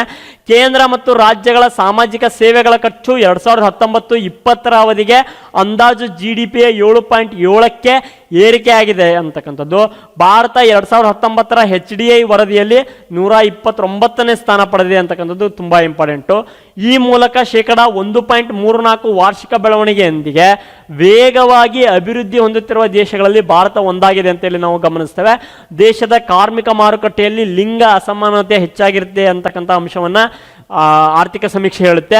ಔಪಚಾರಿಕ ಉದ್ಯೋಗವು 2011-12ರಲ್ಲಿ 18ರಿಂದ 2017-18 ಸಂದರ್ಭದಲ್ಲಿ 23ಕ್ಕೆ ಏರಿಕೆ ಆಗಿದೆ. ಮಿಷನ್ ಇಂದ್ರಧನುಷ್ ಮೂಲಕ ದೇಶದಾದ್ಯಂತ 680 ಜಿಲ್ಲೆಗಳಲ್ಲಿ 3.39 ಕೋಟಿ ಮಕ್ಕಳು ಮತ್ತು 87.8 ಲಕ್ಷ ಗರ್ಭಿಣಿ ಮಹಿಳೆಯರಿಗೆ ಲಸಿಕೆಯನ್ನು ನೀಡಲಾಗ್ತಿದೆ ಅಂತಕ್ಕಂಥದ್ದು ಅಂಶವನ್ನು ನಾವು ಗಮನಿಸ್ತೇವೆ. ಸಾಮಾಜಿಕ ಮೂಲಸೌಕರ್ಯ ಮತ್ತು ಉದ್ಯೋಗ ಮತ್ತು ಮಾನವಾಭಿವೃದ್ಧಿಯಲ್ಲಿ ಬರ್ತಕ್ಕಂಥ ಇಂಪಾರ್ಟೆಂಟ್ ಆದಂಥ ಅಂಶಗಳು. ಇದರ ಜೊತೆಗೆ ಗ್ರಾಮೀಣ ಪ್ರದೇಶದ 76.7 ಹಾಗೂ ನಗರ ಪ್ರದೇಶದ 96% ಕುಟುಂಬಗಳು ಪಕ್ಕಾ ಮನೆಗಳನ್ನು ಹೊಂದಿವೆ. ಕಚ್ಚಾ ಮನೆಗಳು ಪಕ್ಕಾ ಮನೆಗಳು ಅಂತೇಳಿ ಡಿವೈಡ್ ಮಾಡ್ಕೊಂಡು ಅಧ್ಯಯನವನ್ನು ಮಾಡ್ತೀವಿ ಆರ್ಥಿಕತೆಯಲ್ಲಿ. ಪಕ್ಕಾ ಮನೆಗಳನ್ನು ಹೊಂದಿದ್ದೇವೆ ಅಂತಕ್ಕಂಥದ್ದು ಆರ್ಥಿಕ ಸಮೀಕ್ಷೆಯಲ್ಲಿ ಇರತಕ್ಕಂಥ ಅಂಶ. 2019-20 ಅವಧಿಗೆ ಅನ್ವಯವಾಗುವಂತೆ 10 ವರ್ಷಗಳ ಗ್ರಾಮೀಣ ನೈರ್ಮಲ್ಯ ಕಾರ್ಯತಂತ್ರವನ್ನು ರೂಪಿಸಲಾಗ್ತಿದೆ ಅಂತೇಳಿ ಇದರಲ್ಲಿ ಹೇಳಲಾಗಿದೆ. ಇದರ ಮುಖ್ಯ ಉದ್ದೇಶ ಏನಾಗಿದೆ ಅಂತಂದರೆ ಗ್ರಾಮೀಣ ನೈರ್ಮಲ್ಯ ನಡವಳಿಕೆಯ ಅಲ್ಲಿ ಬದಲಾವಣೆಯನ್ನು ಉಳಿಸಿಕೊಳ್ಳೋದು ಮತ್ತು ಘನತ್ಯಾಜ್ಯವನ್ನು ನಿರ್ವಹಣೆ ಮಾಡ್ತಕ್ಕಂಥದ್ದು. ಗ್ರಾಮೀಣ ನೈರ್ಮಲ್ಯವನ್ನು ಪ್ರೋತ್ಸಾಹಿಸುವಂಥ ನಿಟ್ಟಿನಲ್ಲಿ 10 ವರ್ಷಗಳ ಗ್ರಾಮೀಣ ನೈರ್ಮಲ್ಯ ಕಾರ್ಯತಂತ್ರವನ್ನು ಜಾರಿಗೊಳಿಸಲಾಗಿದೆ ಅಂತ ಹೇಳಿ ಇದರಲ್ಲಿ ನಾವು ಅಧ್ಯಯನವನ್ನು ಮಾಡ್ತೇವೆ. 2019-20 ಆರ್ಥಿಕ ಸಮೀಕ್ಷೆಯ ಪ್ರಮುಖವಾದಂಥ ಅಂಶಗಳು ಯಾವ್ಯಾವು ಅಂತ ಹೇಳಿ ನೋಡಿದಾಗ ಸ್ನೇಹಿತರೆ, ಇವೆಲ್ಲವನ್ನ ನಾವೇನು ಹಿಂದಿನ ಅಧ್ಯಯನವನ್ನು ಮಾಡಿದ್ವಿ ಆ ಹಿಂದಿನ ಎಲ್ಲ ಪಾಯಿಂಟ್ಗಳ ಕೀ ಪಾಯಿಂಟ್ಗಳನ್ನು ಈ ವಿಶೇಷತೆಯಲ್ಲಿ ಅಧ್ಯಯನವನ್ನು ಮಾಡ್ತಾ ಹೋಗ್ತೀವಿ. 2020 ಸಮೀಕ್ಷೆಯು ಅಂತಕ್ಕಂಥದ್ದು ಸಂಪತ್ತು ಮತ್ತು ಉದ್ಯೋಗ ಅವಕಾಶಗಳನ್ನು ಸೃಷ್ಟಿಸುವಂಥ ಉದ್ದೇಶವನ್ನು ಹೊಂದಿದೆ. ಇದರ ಪ್ರಕಾರ 2020-21 ಅವಧಿಯಲ್ಲಿ ದೇಶದ GDP ಬೆಳವಣಿಗೆ ದರ ಅಂತಕ್ಕಂಥದ್ದು 6% 6.5 ಇರಲಿದೆ ಅಂತ ಹೇಳಿ ಊಹಿಸಲಾಗಿತ್ತು. ಕ್ಲಿಯರ್ ಇರಲಿ, ಬಟ್ ಈಗ ಅದರ ಪ್ರಮಾಣ ಎಷ್ಟಿದೆ ಅಂತಕ್ಕಂಥದ್ದು ಮುಖ್ಯ ಆಗುತ್ತೆ. ಮತ್ತು ಆರ್ಥಿಕ ಸಮೀಕ್ಷೆಯಲ್ಲಿ ಎಷ್ಟಕ್ಕೆ ಮಿತಗೊಳಿಸಲಾಗಿತ್ತು ಅಥವಾ ಎಷ್ಟನ್ನು ಅಂದಾಜು ಮಾಡಲಾಗಿತ್ತು ಅಂತಕ್ಕಂಥದ್ದು ತುಂಬ ಇಂಪಾರ್ಟೆಂಟ್ ಆಗುತ್ತೆ. ಆರ್ಥಿಕ ಬೆಳವಣಿಗೆ ಮತ್ತು ಸಂಪತ್ತಿನ ಸೃಷ್ಟಿಗಾಗಿ ತಾಲಿನಾಮಿಕ್ಸ್ ಅಂತಕ್ಕಂಥದ್ದು economic of plate of food in India ಅಂತ ಹೇಳಿ ಕರಿತೀವಿ. ತಾಲಿನಾಮಿಕ್ಸ್ ಅಂತ ಅಂದ್ರೆ ನಾನು ಪಾಠ ಮಾಡುವಾಗ ಹೇಳಿದ್ದೀನಿ, ಈಗ ಹಿಂದೆ ಹೇಳಿದ್ದೀನಿ. ತಾಲಿನಾಮಿಕ್ಸ್ ಅಂತ ಅಂದ್ರೆ ಒಂದು ವರ್ಷದಲ್ಲಿ ಊಟಕ್ಕೆ ಎಷ್ಟು ವ್ಯಯ ಮಾಡ್ತಾರೆ ಅಂತಕ್ಕಂಥದ್ದು. ಮತ್ತು ಚೀನಾದ ಮಾದರಿಯಲ್ಲಿ ಇದನ್ನು ಅಳವಡಿಸಿಕೊಳ್ಬೇಕು ಮತ್ತು ವಿಶ್ವಾಸಾರ್ಹತೆಯನ್ನು ಸುಧಾರಿಸುವಂಥ ನಿಟ್ಟಿನಲ್ಲಿ 2019-20 ಮೊದಲಾರ್ಧದಲ್ಲಿ GDPಯ ಬೆಳವಣಿಗೆ ದರ 4.8ರಷ್ಟಿದ್ದು 2019-20ರಲ್ಲಿ ವಿತ್ತೀಯ ಕೊರತೆಯು GDPಯ 3.3ರಷ್ಟು ಇರಲಿದೆ ಅಂತ ಹೇಳಿ ಅಂದಾಜನ್ನು ಮಾಡಲಾಗಿತ್ತು ಅಂತಕ್ಕಂಥದ್ದು ತುಂಬ ಇಂಪಾರ್ಟೆಂಟ್. ನೆಕ್ಸ್ಟು 2019 ಆಗಸ್ಟ್ 1 ದತ್ತಾಂಶದ ಮೇರೆಗೆ ಕರ್ನಾಟಕದ ರಾಜ್ಯದ ನಿವ್ವಳ ದೇಶೀಯ ಉತ್ಪನ್ನ ಚಾಲ್ತಿ ಬೆಲೆಗಳಲ್ಲಿ 2018-19ರಲ್ಲಿ 13,98,579 ಕೋಟಿ ರು ಇದ್ದು, ಭಾರತದ NDPಯು ನೆಟ್ ಡೊಮೆಸ್ಟಿಕ್ ಪ್ರಾಡಕ್ಟ್ ಅಂತ ಏನು ಕರಿತೀವಿ ಅದು 1,70,30,846 ಕೋಟಿಗೆ ಹೆಚ್ಚಳ ಆಗಿರ್ತಕ್ಕಂಥದ್ದನ್ನು ಇದೆ ಅಂತಕ್ಕಂಥದ್ದನ್ನು ನಾವು ಗಮನಿಸ್ತೇವೆ. ಇದೇ ಅವಧಿಯಲ್ಲಿ ಬೆಳವಣಿಗೆ ದರ ಅಂತಕ್ಕಂಥದ್ದು ದೇಶದ GDP ಬೆಳವಣಿಗೆ ದರ ಅಂತಕ್ಕಂಥದ್ದು ಕರ್ನಾಟಕದಲ್ಲಿ 13.6 ಆಗಿತ್ತು ಮತ್ತು ಅಖಿಲ ಭಾರತದಲ್ಲಿ ಸರಾಸರಿ 11.2 ಆಗಿದೆ ಅಂತ ಹೇಳಿ ನಾವು ಗಮನಿಸ್ತೇವೆ. ಕರ್ನಾಟಕದ ತಲಾ ವರಮಾನ ಅಂತಕ್ಕಂಥದ್ದು 2018-19 ಅವಧಿಯಲ್ಲಿ 2,10,877 ರು ಆಗಿದ್ರೆ ಭಾರತದ ಒಟ್ಟು ಸರಾಸರಿ ತಲಾ ಆದಾಯ 1,26,406 ರು ಆಗಿದೆ ಅಂತಕ್ಕಂಥದ್ದು ಎಕನಾಮಿಕ್ ಸರ್ವೆಯಲ್ಲಿ ಬರ್ತಕ್ಕಂಥ ಇಂಪಾರ್ಟೆಂಟ್ ಸ್ಟ್ಯಾಟಿಸ್ಟಿಕ್ಸ್ ಆಗಿರ್ತಕ್ಕಂಥದ್ದು. ಸ್ನೇಹಿತರೆ, ನಾನು ಏನು ಇಷ್ಟು ಪಾಯಿಂಟ್ಸ್ಗಳನ್ನು ಒಂದು 15 ಪಾಯಿಂಟ್ಸ್ಗಳನ್ನು ಇಟ್ಕೊಂಡು ಎಕನಾಮಿಕ್ ಸರ್ವೆಯನ್ನು ಡೀಲ್ ಮಾಡ್ತಾ ಹೋದೆ. ಇದು ಒಂದು 1000 ಚಾಪ್ಟರ್ನಲ್ಲಿ ಬರ್ತಕ್ಕಂಥ ತುಂಬ ಬ್ರಾಡ್ ಆಗಿರ್ತಕ್ಕಂಥ ಕಾನ್ಸೆಪ್ಟು. ತುಂಬ ಮುಖ್ಯವಾಗಿ ಪರಿಕಲ್ಪನೆಗಳನ್ನು ಅರ್ಥ ಮಾಡಿಕೊಂಡು ಮೂಲವನ್ನು ಅರ್ಥ ಮಾಡಿಕೊಂಡು ನಾವು ಅಧ್ಯಯನವನ್ನು ಮಾಡಬೇಕಾಗುತ್ತೆ. ಇಲ್ಲಿ ನಾನು ಒಂದೊಂದೇ ಪಾಯಿಂಟ್ಗಳನ್ನ ಇಟ್ಟುಕೊಂಡು 1 ಅವರ್ ವಿಡಿಯೋ ಮಾಡುವಂಥಷ್ಟು ವಿಷಯಗಳು ಸಿಗ್ತಾ ಹೋಗುತ್ತೆ. ಬಟ್ ನಮ್ಮ ಎಕ್ಸಾಮ್ ಪಾಯಿಂಟ್ ಆಫ್ ವ್ಯೂ ನಾವು ಹೇಗೆ ಇದನ್ನು ಮಿತಗೊಳಿಸ್ಕೊಂಡು ಅಧ್ಯಯನ ಮಾಡಬೇಕು, ಯಾವ್ಯಾವ ಸ್ಟ್ಯಾಟಿಸ್ಟಿಕ್ಸ್ ತುಂಬ ಇಂಪಾರ್ಟೆಂಟ್ ಆಗುತ್ತೆ ಅವುಗಳ ಕುರಿತಾಗಿ ನಾನು ಮಾತಾಡ್ತಾ ಹೋಗಿದ್ದೀನಿ. ಸ್ನೇಹಿತರೆ, ಆರ್ಥಿಕ ಸಮೀಕ್ಷೆಯನ್ನು ಈ ಒಂದು ಕೀ ಪಾಯಿಂಟ್ಗಳನ್ನು ಇಟ್ಕೊಳ್ಳಿ, ಕರೆಕ್ಟಾಗಿ ವರ್ಕೌಟ್ ಮಾಡ್ತಾ ಹೋಗಿ. ಏನು ಪಾಯಿಂಟ್ಗಳನ್ನು ಹೇಳಿದ್ದೀನಿ, ಸಂಪತ್ತಿನ ಸೃಷ್ಟಿ ಅಂತ ಅಂದ್ರೆ ಏನು, ಆದಾಯ ಮತ್ತು ಹೊಸ ಖಾಸಗೀಕರಣ ಅಂತ ಅಂದ್ರೆ ಏನು, ಹೇಗೆ ಖಾಸಗೀಕರಣದ ಮೂಲಕ ಸಂಪತ್ತಿನ ಸೃಷ್ಟಿಯನ್ನು ಮಾಡಲಾಗ್ತಿದೆ, ಉದ್ಯಮಶೀಲತೆ ಅಂತ ಅಂದರೆ ಏನು, ಸೇವಾ ವಲಯದ ಪ್ರಗತಿ ಹೇಗಿದೆ, GDP ಬೆಳವಣಿಗೆ ಯಾವ ಥರ ಇದೆ. ಇಲ್ಲಿ ಬರ್ತಕ್ಕಂಥ ಒಂದು ಸ್ನ್ಯಾಪ್ ನೋಟನ್ನು ಇಟ್ಕೊಂಡು ಒಂದಿಷ್ಟು ಕೀ ನೋಟ್ಗಳನ್ನು ಮಾಡ್ಕೊಳ್ತು ಅಧ್ಯಯನ ಮಾಡ್ತಾ ಹೋದ್ರಿ ಅಂತಂದರೆ ನಿಮಗೆ ಒಂದು ಕ್ಲಾರಿಟಿ ಸಿಗುತ್ತೆ. ಆರ್ಥಿಕ ಸಮೀಕ್ಷೆನ ಒಂದೇ ಸಾರಿ ದುಡುಕಿ ಅಧ್ಯಯನ ಮಾಡೋಕ್ಕಾಗೋದಿಲ್ಲ, ಒಂದಿಷ್ಟು ವರ್ಕೌಟ್ ಮಾಡಬೇಕಾಗುತ್ತೆ. ಒಂದು 20-25 ಪೇಜಿಗೆ ಇದನ್ನು ಮಿತಗೊಳಿಸ್ಕೊಂಡು ನೀವು ಅಧ್ಯಯನ ಮಾಡಬೇಕಾಗುತ್ತೆ. ನಾನು ಕೊಟ್ಟಿರ್ತಕ್ಕಂಥ ಕೀ ಪಾಯಿಂಟ್ಗಳನ್ನು ಇಟ್ಕೊಂಡು ಇದಕ್ಕೆ ಸಂಬಂಧಪಟ್ಟ ಹಾಗೆ ಒಂದಿಷ್ಟು ನೀವು ವರ್ಕೌಟ್ ಮಾಡಿ. ನಾನೀಗ ಆಲ್ರೆಡಿ ಮಾತಾಡಿದ ಹಾಗೆ KM ಸುರೇಶ್ ಅವರದ ಆರ್ಥಿಕ ಸಮೀಕ್ಷೆ ಬುಕ್ ಚೆನ್ನಾಗಿದೆ, ನೀವು ಯು ಕ್ಯಾನ್ ರೀಡ್ ಇಟ್, ನೀವು ಓದ್ಬೋದು. ಅದನ್ನು ಓದಿದಾಗ ಒಂದು ಕ್ಲಾರಿಟಿ ಸಿಗುತ್ತೆ. ಅಥವಾ ಗರುಣಿ ಕೃಷ್ಣಮೂರ್ತಿ ಅವ್ರದ್ದು ಒಂದು ಬುಕ್ ಇದೆ, ಅದರಲ್ಲೂ ಕೂಡ ನೀವು ಅಧ್ಯಯನವನ್ನು ಮಾಡ್ಬೋದು. ನಿಮಗೆ ಆರ್ಥಿಕ ಸಮೀಕ್ಷೆಯ ಬಗ್ಗೆ ಒಂದು ಕಾನ್ಫಿಡೆನ್ಸ್ ಬೆಳೆಯುತ್ತೆ. ಅದನ್ನು ಇಟ್ಕೊಂಡು ಆರ್ಥಿಕ ಸಮೀಕ್ಷೆಯನ್ನು ಒಂದ್ಸರಿ ಅಧ್ಯಯನವನ್ನು ಮಾಡಿ ನಾವು ಬಜೆಟ್ಗೆ ಬಂದಾಗ ಬಜೆಟ್ಟಿನ ಅಂಶಗಳು ನಮಗೆ ಏನಾಗ್ತಾ ಹೋಗ್ತಾವೆ ಅಂದರೆ ಕ್ಲಾರಿಟಿ ಸಿಗ್ತಾ ಹೋಗುತ್ತೆ. ಹಿಂದೆ ಇಷ್ಟು ಬೆಳವಣಿಗೆ ಆಗಿತ್ತು, ಹಿಂದೆ ಹಿಂಗೆಲ್ಲ ಆಗಿತ್ತು, ಮುಂದೆ ಈ ಥರ ಆಗುತ್ತೆ, ಇಷ್ಟು ವೆಚ್ಚ ಮತ್ತು ಇಷ್ಟು ಆದಾಯಗಳನ್ನು ನಿರೀಕ್ಷೆ ಮಾಡಲಾಗಿದೆ ಅಂತಕ್ಕಂಥ ಅಂಶಗಳು ನಮಗೆ ಕ್ಲಾರಿಟಿ ಸಿಗ್ತವೆ. ಸ್ನೇಹಿತರೆ, ಇಲ್ಲಿ ನಾನು ಹೇಳುವಾಗ ಖಂಡಿತವಾಗಲೂ ನಿಮಗೆ ಗೊಂದಲ ಆಗಿದೆ. ಯಾಕೆಂತ ಅಂದರೆ ನನಗೆ ಬೇಸಿಕ್ ಎಲ್ಲ ಗೊತ್ತಿರೋದ್ರಿಂದ ನಾನು ಅದನ್ನು ಹೇಳ್ತಾ ಹೋಗ್ಬಿಟ್ಟೆ. ಬಟ್ ನಿಮಗೇನಾಗಿದೆ ಅಂತಂದರೆ ಬೇಸಿಕ್ಕನ್ನು ಒಂದು ಸಾರಿ ಅಧ್ಯಯನ ಮಾಡಿದ್ದೀರಾ, ಬಟ್ ಕ್ಲಾರಿಟಿ ಸಿಕ್ಕಿಲ್ಲ. ಇನ್ನೊಂದು ಸಾರಿ ಆ ಒಂದು ಕಾನ್ಸೆಪ್ಟ್ನ ಬೇಸಿಕ್ ಬಂದಾಗ ಹಿಂದೆ ಹೋಗಿ ನೋಡಿ, GDP ಅಂತ ಬಂದಾಗ ಏನು GDP ಅನ್ನೋದನ್ನು ನೋಡಿ, ಅವಾಗ ನಿಮಗೆ ಕ್ಲಾರಿಟಿ ಸಿಗುತ್ತೆ. ಅಥವಾ ಗ್ರಾಹಕ ಬೆಲೆ ಸೂಚ್ಯಾಂಕ ಅಂತ ಹೇಳಿದ್ದೀನಿ, ಗ್ರಾಹಕ ಬೆಲೆ ಸೂಚ್ಯಾಂಕ ಅಂದ್ರೆ ಏನು ಅನ್ನೋದೇ ಮರ್ತೋಗಿದೆ. ಇನ್ನೊಂದ್ಸರಿ ಆ ವಿಡಿಯೋವನ್ನು ನೋಡಿ, ಅವಾಗ ಗ್ರಾಹಕ ಬೆಲೆ ಸೂಚ್ಯಾಂಕದ ಬಗ್ಗೆ ಒಂದು ಕಾನ್ಫಿಡೆನ್ಸ್ ಬರುತ್ತೆ, ನಿಮ್ಗೆ ಅರ್ಥ ಆಗುತ್ತೆ. ಇವುಗಳನ್ನು ಅಧ್ಯಯನ ಮಾಡಬೇಕಂದ್ರೆ ಬೇಸಿಕ್ ಸ್ಪಷ್ಟವಾಗಿ ಗೊತ್ತಿರಬೇಕು. ಈವನ್ ನನಗೂ ಕೂಡ ತೊಂದರೆ ಆಗ್ತಾ ಇರುತ್ತೆ, ನಾನು ಏನು ಮಾಡ್ತೀನಿ, ಮತ್ತೆ ಬೇಸಿಕ್ಕನ್ನು ಓದ್ತಿರ್ತೀನಿ. ಸೊ ಇಲ್ಲಿ ನಾನು ಸ್ಟ್ಯಾಟಿಸ್ಟಿಕ್ಸನ್ನು ನಿಮಗೆ ಕ್ಲಿಯರಾಗಿ ಹೇಳ್ತಾ ಹೋಗ್ತೀನಿ, ಮೂಲವನ್ನು ಹೇಳ್ತಾ ಹೋಗಿಲ್ಲ. ಸೊ ಮೂಲವನ್ನು ಒಂದ್ಸರಿ ಕರೆಕ್ಟಾಗಿ ಅರ್ಥ ಮಾಡ್ಕೊಳ್ಳಿ, ಅವಾಗ ನಿಮಗೆ ಕ್ಲಾರಿಟಿ ಸಿಗ್ತಾ ಹೋಗುತ್ತೆ. ಸ್ನೇಹಿತರೆ, ಗೊಂದಲ ಬೇಡ. ಏನಾದರೂ ಗೊಂದಲ ಇದ್ದರೆ ಡೈರೆಕ್ಟಾಗಿ ನನ್ನನ್ನು ಕೇಳಿಬೇಕಾದ್ರೆ ನಿಮಗೆ ಆರ್ಥಿಕ ಸಮೀಕ್ಷೆಯ PDF ಅನ್ನು ಕೂಡ ನಾನು ನಿಮಗೆ ಗ್ರೂಪಿನ ಮೂಲಕ ಒದಗಿಸುವಂಥ ಕಾರ್ಯವನ್ನು ಮಾಡ್ತೀನಿ, ಅಥವಾ ಆ್ಯಪ್ನಲ್ಲಿ ಅದನ್ನು ಅಪ್ಡೇಟ್ ಮಾಡುವಂಥ ಕಾರ್ಯವನ್ನು ನಾನು ಮಾಡ್ತೇನೆ. ಸೊ ಕ್ಲಿಯರಾಗಿ ಅಧ್ಯಯನ ಮಾಡಿ. ಮುಂದಿನ ವಿಡಿಯೋದಲ್ಲಿ ನಿಮಗೆ ಬಜೆಟ್ನ ಬಗ್ಗೆ ಒಂದು 2 ವಿಡಿಯೋದಲ್ಲಿ ಕ್ಲಿಯರ್ ಕಟ್ ಆಗಿ ಬಜೆಟ್, ಸೆಂಟ್ರಲ್ ಬಜೆಟ್ನ ಕ್ಲಿಯರ್ ಆಗಿ ಮಾಹಿತಿಯನ್ನು ನೋಡ್ತೀನಿ. ಮತ್ತೆ ನೆನಪಿಟ್ಕೊಂಡಿರಿ, ಈ ಆರ್ಥಿಕ ಸಮೀಕ್ಷೆ ಈ ಒಂದು ವರ್ಷಕ್ಕೆ ಮಾತ್ರ, ಈ ಒಂದು ವರ್ಷಕ್ಕೆ ಕೇಳಲಾಗುವಂಥ ಎಲ್ಲ ಕಾಂಪಿಟೇಟಿವ್ ಎಕ್ಸಾಮ್ಗಳಿಗೆ ಮಾತ್ರ. ಮುಂದಿನ ಆರ್ಥಿಕ ಸಮೀಕ್ಷೆ ಪ್ರಕಟ ಆದಮೇಲೆ ಇದು ಡೆಡ್ ಅಸೆಟ್ ಆಗುತ್ತೆ. ಇದನ್ನು ಬಿಟ್ಟು ಹೊಸ ಅಂಕಿ ಅಂಶಗಳನ್ನು ನೀವು ಅಪ್ಡೇಟ್ ಮಾಡ್ಕೊಳ್ಬೇಕಾಗತ್ತೆ. ಸೊ ಅದ್ರ ಬಗ್ಗೆ ಕ್ಲಾರಿಟಿ ಇರಲಿ. ಮತ್ತು ಬಜೆಟ್ಟಿನ ಬಗ್ಗೆನೂ ಕೂಡ ಅಷ್ಟೇ ಕ್ಲಾರಿಟಿಯನ್ನು ಇಟ್ಕೊಂಡಿರಿ. ಬಜೆಟ್ಟಿನ ಬಗ್ಗೆ ನೀವು ಹೇಗೆ ಓದಬೇಕು ಬಜೆಟನ್ನು, ಬಜೆಟ್ ಅಂತ ಅಂದ್ರೆ ಏನು ಸಂಪೂರ್ಣವಾದಂಥ ಚಿತ್ರಣವನ್ನು ಮುಂದಿನ ವಿಡಿಯೋದಲ್ಲಿ ನೀಡ್ತೇನೆ. Thank you Ananta.